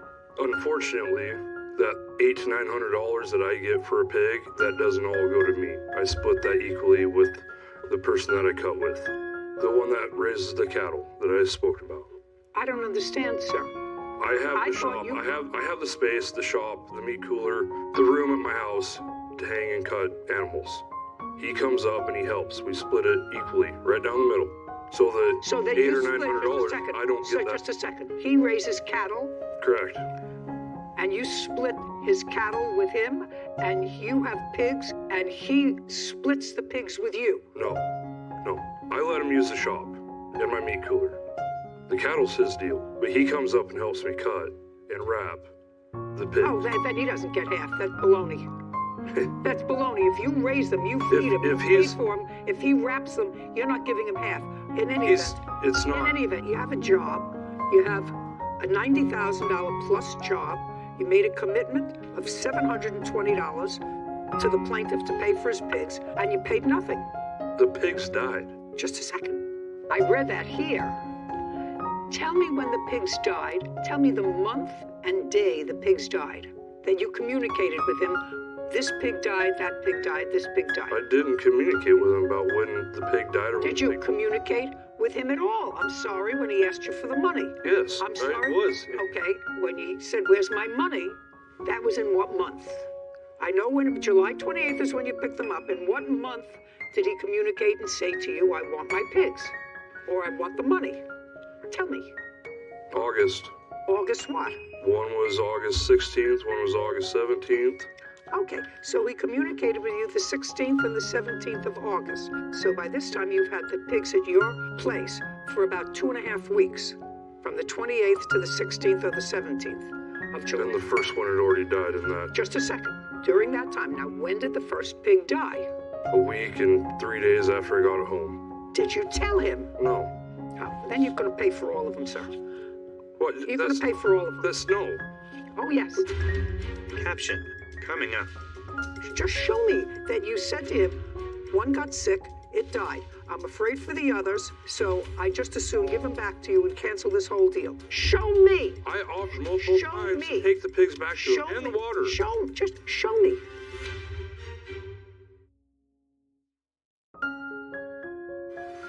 A courthouse. The Judy Justice logo appears. In the courtroom, Logan and Brandon. Logan Moore has accused his family friend, Brandon Foreman, of refusing to pay for the pigs he purchased. Brandon claims Logan sold him sick pigs and only one survived. So if you went to the grocery store and you bought a bag of apples, and the apples are rotten in the middle, but the outside looked fine, you would still pay for those and just be content with them? I'm going to give you the different example, sir, not apples. I'm going to give you an example with puppies, which I have here all the time. Your pigs were not sold to you with any health guarantee. Let's start there. Dogs, cats, animals, pet animals are usually sold through a breeder or somebody that you buy from. You have a contract that says take the dog or the cat to the vet within the next 3 days or the next 24 hours or 48 hours. Any health deficiency in the cat or dog, we will either refund your money or give you a new cat or a new dog at the discretion of either the buyer or the seller. That's what happens. Now, you had the animals at your place for 2 weeks, and I assume you have other animals. Just assume you have other animals. I had other pigs at the time. Just assume you have other animals, and I also assume that you have no vet report. I do. I'd like to see it. Brandon hands a document to Kevin, who brings it to Judy. She reviews it. This isn't a vet report. It's the bill. I don't care about a bill. I want a report. I don't have a report. I have a bill. Then, sir, you're going to pay him his $720. You're going to pay him his $720. I don't care what the bill was. How does he know? How do I know what the pig picked up, the one that died, at your place over the course of a week and a half? What you said to me was you took the pigs and said, I'll pay him when I can. Now they're yours. So I had other pigs at the time, full-grown pigs, that were ready to go. So then I brought these other piglets home, and then the one started getting sick, so then I had to separate the pigs. So then I had to spend all this time and money giving them shots, trying to keep them healthy, and then I had to build a whole separate pen to contain them because I don't want to get the full-grown pigs getting whatever disease or whatever they had. Did you ever call the plaintiff when the first pig got sick and said, listen, this pig is sick, and I'm not sure about the other piglets that are here, and that's in the first 2 weeks. I'd like to return them to you. He didn't have any babies at the time because he had sold 5. He had 9 in the whole litter or whatever they call it. Just show me that you said to him, one got sick, it died. I'm afraid for the others, so I just assume give them back to you and cancel this whole deal. Show me where you did that the first 2 weeks in August. When I first picked up those pigs, just show me. I don't have that. Sir, then what you're saying is unreasonable. It's not unreasonable. Why do I need to burden him with these sick pigs? But I'm not going to pay for a product that I don't get anything out of. Then you've become the lawyer for the plaintiff, the lawyer for the defendant, and the judge. You said, I bought them. I didn't pay for them. But I shouldn't have to pay for them because now I had to build a whole separate pen. I had to separate them. And this is all without advising him. All without advising him and saying to him, listen, I didn't want to buy sick pigs. It looks as if these are sick pigs. I don't want the extra responsibility. I don't have the money right now. Take them back. Show me. Show me. I offered multiple times to take the pigs back to them in the water. Show me. Show me within the first couple of weeks when one died, so you had to separate all of them. That's the first 2 weeks in August. That's all I want to see. Right here. I'd like to see August it, please. 17th. Okay. Great. The one in blue. Shh. I'm reading. Brandon hands a document to Kevin, who brings it to Judy. She reviews it.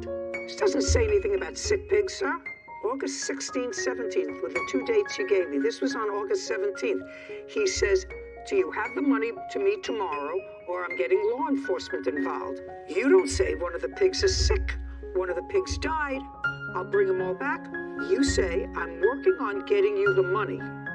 But if this is how it is, then I will bring you back the pigs and all tonight. I have some blank coming up that has taken precedence in my finances. I'm sorry that this has been less than ideal, but this is where I am now. That doesn't say anything about pigs being sick, dying. It says, I have other things to do with my money now. That's what it says, right? But I clearly That's what offered it to says. bring Well, the pigs back. just a second. That's what it says. He didn't have a buyback agreement from you. Now you have the pigs. Whether they died or whether they didn't die or whether they got sick, you've had them. Now we're in January, August, September, October, November, December. We're in January. We're 6 months later. Judgment for the plaintiff in the amount of $720. Thank you very much. This court is adjourned. Outside the courtroom, Logan, then Brandon. Did not expect Brandon to mention sick pigs. They just wouldn't put on weight. They started not wanting to eat or drink anymore. Then they just got real skinny, no matter what I did or the vets did. He never told me. They just ended up passing away. If it was sick, I would put them in a treated pen that I have that's actually on concrete where they cannot pick up any other diseases from the ground. Some kind of infection. And I make sure the animal is even safe for transport. Wasn't going to do the blood test on them to try to figure out. I honestly have done multiple payment plans with multiple farmers. They shouldn't have to pay. And I will do it in the future too. Got frustrated. I'm glad it's over. I don't have to chase my money anymore. Sarah and Judy. So I don't know a lot about pigs or farming or housing pigs, but I was really surprised at the profit margin that the defendant was explaining. If you buy the pigs at 40 pounds, I'm not also great at math or word problem math questions, but if you buy a pig at 40 pounds for $160, you have to feed it all the way up to 280 pounds in order to sell it to anyone. I don't even want to think about how much food that requires to feed the pigs. But then your profit, even if he wasn't splitting it with whoever helps him cut and butcher the meat, is only $800 as a high figure. That seems like a very low profit margin to have pigs in your house and to have them in your backyard and build a pen with 5 kids. That just seems like a lot for a profit margin that I expected to be much higher. That's really labor-intensive work. It just blew my mind. Yeah, different part of the world. Different part of the world. So if you don't like that part of the world, then you go to law school. I guess. Or you become a podiatrist. Or you visit. You visit a farm. Title, Judy Justice. Have you been cheated? Go to judyjustice.tv. Pancher for damages and lost wages from a car accident. Court come to order. All rise. Have a seat, please. Kevin approaches Judge Judy. Hello, Judge. Case 2165, Atkins versus DeBanger. Thank you very much. Welcome. Judy points at a young woman and gestures for her to approach the defendant's table. Tell me your first name. Destiny. How old are you, Destiny? I'm 14. And you don't have a driver's license? No, ma'am. So you know you're not allowed to drive a car? Yes, I do. You took your mother's car without permission? I did. You were with a girlfriend? Yes, ma'am. Who also is your age? Mm-hmm. Is not an answer. Yes, ma'am. And you stole your mother's car on what date? October 7th or 8th. Where was your mother? Sleeping. What time did you steal your mother's car? Around 4:03. Around that time. What? Like, I say about 3:30. I'm sorry. The morning, afternoon, or evening? In the morning, a.m. 3:30 in the morning? Yes, ma'am. And you had an accident? Yes, ma'am. You had an accident with this lady's car? Yes, ma'am. And instead of stopping, you took off, right? Yes, ma'am. And it was a bad accident? Yes, ma'am. And was the damage to the side of your car? Was the damage to the side of your car? No, ma'am. Passenger side? No, ma'am. Don't play. Passenger side? No. Driver side? No. Where was the damage to your car? The front. Front. Okay. So now that I've got the clear picture, you stole your mother's car, you have no driver's license, whatever insurance your mother had on the car would certainly not cover this accident because you're an unauthorized driver, you have no driver's license. Your mother certainly wasn't going to report you to the police for stealing her car. I don't think you did that, right? And the damage to your car was in the front. Front. You're going to tell me, but just so that I know. The damage to your car was on the side. Yes, ma'am. Of course. You see, cars don't slide together. Do you know what I mean? One car hits another. Do you understand? Is not an answer. Yes, ma'am. Better. Okay, so now we're going to go to October 8th. Yes, ma'am? You were on your way to work? Yes, ma'am. And, Miss Atkins, tell me what happened. I was going to work. It was 5:30 in the morning. I was going up Franklin Road. I got to Brookville Road. You were driving straight? Yes, I'm going up Franklin Road. I get to a light at Brookville Road. I make a stop because the light is red. I'm sitting at the red light. The light changes green. I proceed to go through the light at the green light. The defendant is coming the opposite way from me. She's not in the turning lane. She's in the regular straight lane. So I see her coming at a rapid speed. But I'm thinking she's going straight, so I proceed to go through the light. By the time I get mid-light, I don't know what happened, but she decides to turn. And when she turns right into me, like, it hits me. Okay, and then what happened? And then I hear her and her friends, or how her friend is hollering, "Run, Destiny, we have to go. Run, Destiny, we have to go." I'm still trying to get myself together, and I'm looking, and all I could do was grab my phone and dial 911 to call the police. And by that time, they were gone. And by that time, they were gone. Miss Atkins, how did you find her? We called to the insurance company. No, wait a second. Okay. How did you find her? They took off. Oh, they took off. They took off. Her car was still at the accident. So they ran and left the car? Yes, ma'am. Oh. So my husband came. I had called my husband as well. He came to the accident scene. He took pictures of the cars and the plates, and we contacted our insurance. Our insurance gave us the name, and I went on Facebook, and I looked her up, and I seen Destiny, who I had seen run from the accident. and we found out she was hiring for a job. So inboxed her, found out where she worked, and we went to her job. You mean her mother? Her mother. My daughter inboxed you and asked you what... Don't speak to her. I'm sorry. Don't speak to her. Okay. Listen to me. Whatever you say is no good. Just understand that. Your daughter stole your car. She's 14 years old. She could have killed people. There's no excuse for that. There's no excuse for her stealing your car. She ever done it before? No. But she did. Yes, ma'am. Okay.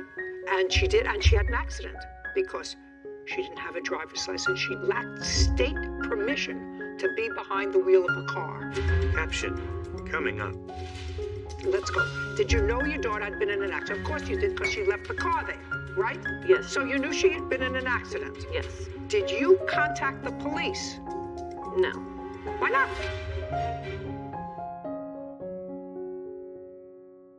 A courthouse. The Judy Justice logo appears. In the courtroom, Tanya, Kelly, and Destiny. Tanya Atkins claims vehicle owner Kelly DePancher owes for damages after Kelly's 14-year-old daughter crashed into her car. So she didn't have a driver's license. She lacked state permission to be behind the wheel of a car. She still harassed me, though. What? At my job. She harassed me at my job. Just a second. Did she contact you first? As far as... Just as anything. Contact. No. Email. So... I don't know who her daughter was. You're going to... What? I didn't know who her daughter was trying to contact me on Facebook. Judy raises her hand. Did you know your daughter had been in an accident? Let's go. Did you know your daughter had been in an accident? Of course you did, because she left the car there, right? Yes. So you knew she had been in an accident? Yes. Right? Did you contact the police? No. Why not? She came to the house freaking out and, in panic of her getting in an accident. And my daughter So what did you... Just a second. So what did you do? What did you do? Your daughter stole your car. I see the picture of the accident. The picture of the accident clearly shows that your daughter hit her car. Your daughter's car is the gray one. This is the very first time I've seen this. Well, I'm telling you, when you have front-end damage, that means you hit somebody. She's wrong from the get-go. So I'm asking you, she came home, you told somebody, did you call the police and say, listen, my 14-year-old daughter took my car without permission, there was a bad accident, I hope nobody was hurt. Did you do that? No, I did not. No, of course not. You waited for somebody to find you. No, not necessarily. Well, what do you mean not necessarily? Unless you contacted somebody, did you go back to I was under the impression that they called the police. Just a second, what would give you that impression? Your daughter ran away. She said that cops were called. How did she know the cops were called? She ran away. What? The cops were there. One of the cop had spoke to me that night. I was after the accident. No, before. After the accident. But the accident happened 3:30 in the morning. The officer spoke to you at night. That's after the accident. Yes, ma'am. But there's a fire department right by where we got into an accident at, and there was a police car parked while I was fleeing the scene. And he had asked me what I was doing, and I told him that I was fine and that there had just been a car accident. And he went. And the policeman told you to leave? No. He spoke to a policeman that there had been this kind of car accident, that you were driving with that, and the policeman told you to leave? Okay. Judy waves her hand. Did you notify your insurance company? Unfortunately. That's either a yes or a no. No, because I don't have insurance. It lapsed. Double whammy. So your daughter follows in her mother's foot. This is the example that you're setting. She's driving your car without a license, and you have a car that has no insurance. That's a great lesson. And so what happens is a perfect storm. Your car without insurance, driven by your unlicensed minor child, causes a stupendous accident where someone could have been killed. You don't call the police. Did you go and look at the scene of the accident? It's either a yes or a no. Not the scene. No. The scene. I'm talking about the scene of the accident. Your daughter came home. Did she tell you right away what happened? Shh. What time did your daughter get home? About 7 or 8 in the morning. Well, where did she go after the accident? Did you ask her? She was waiting for a ride. She had woke me up in my sleep and told me about the accident. So The accident that happened 3:30 in the morning, according to her, or 5:30. So she was driving around for a couple of hours before the accident happened. Happened 5:30. An hour and a half later, she woke you up? Yes. Is that what you're telling me? Yes, ma'am. And did she tell you where the accident happened? Yes. And what did you do? What did 7:30 in the morning? She had a terrible accident. She told you where it happened. Did she tell you that she ran away from the accident? Yes. What did you do? Well, she does have severe asthma. Just a sec, I don't care whether she has severe asthma or not. It's irrelevant to me. I'm asking you what you did. Right. What you did. Your daughter calls you. Not from the house. She comes in the house. Oh, I thought you said she called you. Not important. She came into the house at 7:30. She told you that you stole the car, went for a joyride with her friend, whatever language she used, and she had a very bad accident. The car was demolished. Right? Ma'am. What did you do? 7:30 in the morning. I want to know what you did. 7:30, 8 o'clock, 8:30, 9 o'clock. What did you do? She wakes me up. I'm freaking out. She's freaking out. I don't care freaking out. It's not relevant to don't speak to your mother. I'm asking your mother a question. What did you do? As soon as she told me that, I was freaking out about it, and I went into mommy mode because she was outside in hours, cold, waiting for a ride. So, and she was having asthma problems. She was in a panic. So I immediately, I was trying to figure out what's going on, but I also wanted to make sure that my daughter was okay. Oh, that takes a half hour. So that I went takes a half to hour. her What room, did you do at 8 o'clock? and I gave her a breathing treatment. After you gave her the breathing treatment, that's 8 o'clock. Now it's 8:15. As we're giving her a treatment, we're looking through the phone, internet and looking to see what tow companies, what place would have our car. And we finally figure out where our car was, and I got a ride to go look at my car. What time? I would say maybe about 9, 10 o'clock. Okay. When was the call to the police?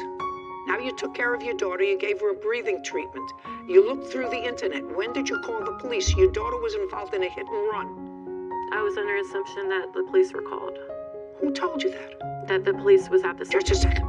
Who told you that? She ran away.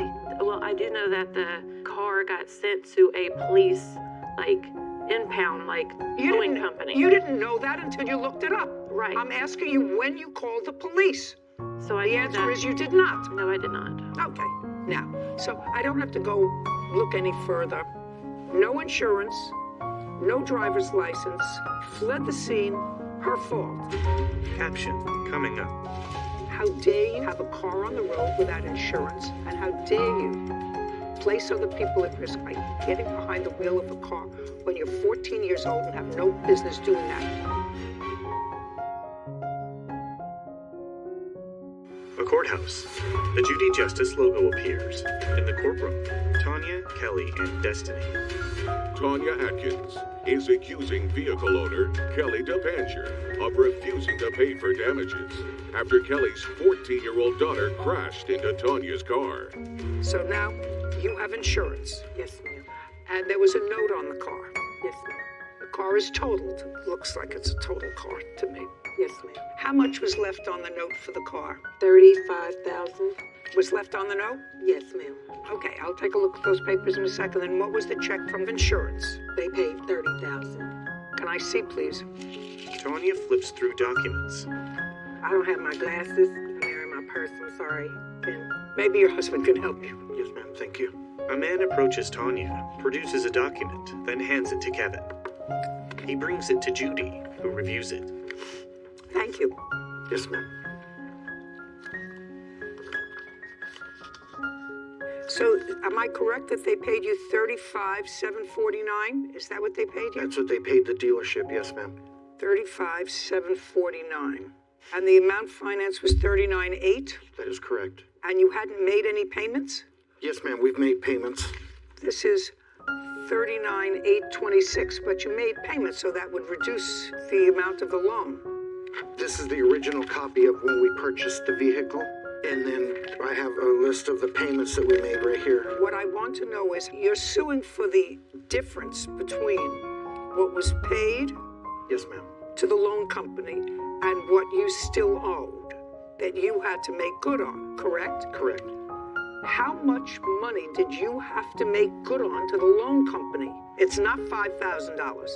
No. How much money did you have to pay the loan company to clear the debt? What we had was called a gap insurance. So you had gap? Yes, ma'am. So all you had was a deductible. So all you had to pay was if you had gap. Which was a $500 deductible. Just a second. Sorry. That's all. That's what I want to know. You had gap insurance, so the gap covered whatever the Gap difference. didn't cover the complete loss of the vehicle because they said we didn't have uninsured motorists, so we had to come out of pocket. So now I want you to show me what your out of pocket was. Tanya's husband hands a document to Kevin, who brings it to Judy. She reviews it. Thank you. Yes, ma'am. I'm not understanding this. You want to tell me what the out of pocket is? Gap paid. How much? The rest besides 17. $17.56. Yes, ma'am. That's what we owe out of pocket. Okay, not $5,000. No. $17.56. Yes, ma'am. Okay. Well, that certainly has to make you whole. I knew it wasn't $5,000 because it says you had gap insurance. Yes, ma'am. Great. $17.56. Now, you were taken from that accident scene to the hospital? Yes, ma'am. Which hospital? To Community East. Were you taken by ambulance? Yes, ma'am. Did you stay in the hospital? No, ma'am. Okay. Did you have any uncovered medical bills? No, ma'am. Were they all covered? Yes, ma'am. Okay. So your out-of-pocket expense was $1,756. Yes, ma'am. And the discomfort that brought you to the hospital? Yes, ma'am. And I have a lost wage paper from my employer as well. I'd like to see it. Also, if I may say, ma'am, we had to rent a car, obviously, because her car was totaled, and the bill was in there as well. Judy reviews a document. Well, your out-of-pocket expenses, including your lost wages because you didn't work a full shift, you are an hourly employee. Those expenses, your car expenses, the $17.56 all amount to about $3,000. You're suing the defendant for $8,000, right? I'm awarding you the $8,000. How dare you have a car on the road without insurance, and how dare you place other people at risk by getting behind the wheel of a car when you're 14 years old and have no business doing that? Do you own or rent your own home? We rent. You rent. Do you work? At the moment, no. Were you working then? Yes. Okay. What happened to your job? That's what you're going to tell me. You're going to tell me she came and she harassed you at your job. Tell me how. They both did. Well, no, not both. Her. The plaintiff. Well, her husband is the one that did the talking. And he said? And he told me, I have never seen the accident until now, so I have no idea. I believe my daughter. Well, you shouldn't. Why would you believe a thief? No. And a liar. Believe the what happened. But why would you believe a thief and a liar? She may be a thief and a liar, but she's not stupid. If the plaintiff hit her, she would have stayed at the scene because she got hit. Doesn't that make sense to you? That if she was the one who was in the right and got hit by the plaintiff, she would have remained. She said she saw a police car there, and she spoke to a policeman. So if she was in the right in the accident, what'd you leave for? Okay, you don't know. Judgment for the plaintiff, $8,000. We're done. This court is adjourned. It was very frightening. I've never been in an accident before, and so that time of morning, I'm on my way to work, so I'm not expecting that, of course. I mean, my daughter took my car. I'm glad that justice was served. When I tried to come out to make the turn, I seen her, and we crashed. I really don't think she gets the concept of what she done. I don't have a car. And her mother doesn't either, obviously. Single mom without a car. I think she was trying to get out of paying the money. I mean, I immediately went into, mommy mode because of her asthma issues. And I think she also was only concerned about her daughter, which is another big issue to me, too. But I was frantic. I didn't know what to do. You didn't never once mention, well, I wanted to check and see if the plaintiff was okay. I mean, my daughter could have been way worse. I'm just happy she's still here with me. Make sure you watch your kids. I've been a single parent as well. I raised 3 kids, and I've not had to deal with this situation. Don't lay your keys around. Sarah and Judy. I will will never understand parents like the defendant who cover for their children who have done outrageous things. If I came home and told my father and my mother that I stole their car, was 14, driving a car, and fled the scene of any type of accident, I would need a breathing treatment after they were done with me. That is how it should be, because that is how you raise responsible, accountable children, and to raise them into adults. I couldn't agree with you more. Title, Judy Justice. Want justice? Go to judyjustice.tv. মাথা দিলে দুঃখ পাবে মাথা পিঠে না পিঠে পশ্চাৎ দেশে দাও একটা দেশে দিলেই হলো পিঠে দিলে ভাই নম্বর ভাই আপনি পিসি প্লেয়ার খেললে আপনি মেজর ইস্তেমাল না দিতে পারেন লক স্নাইপার চালাতে পারি না তো আমি আমি চালাবো পার্ট টাইম প্লেয়ার আমি কখনো স্নাইপার চালাবো স্নাইপার চালাবেন তো স্নাইপারের জন্যই তো পিসি ভালো হ্যাঁ হ্যাঁ কিন্তু আমি তো পারি না আমি তো আমার দেহে সামনে হ্যাঁ হ্যাঁ এখন উপায় আমার কাছে গ্লু নাই ও হ্যাকার ওই হ্যাকারই ওই যায় না ওই হ্যাকারই লোকেশন হ্যাক আমার লোকেশন হ্যাক করে মারছে পুরো লোকেশন দেখছ আমার সামনে আমি 200 লাগাইছি সবাই মিলে ধরে ক্লিয়ার করে দাও আমি 200 লাগাইছি তোর ভাই ভাই এত চিল্লান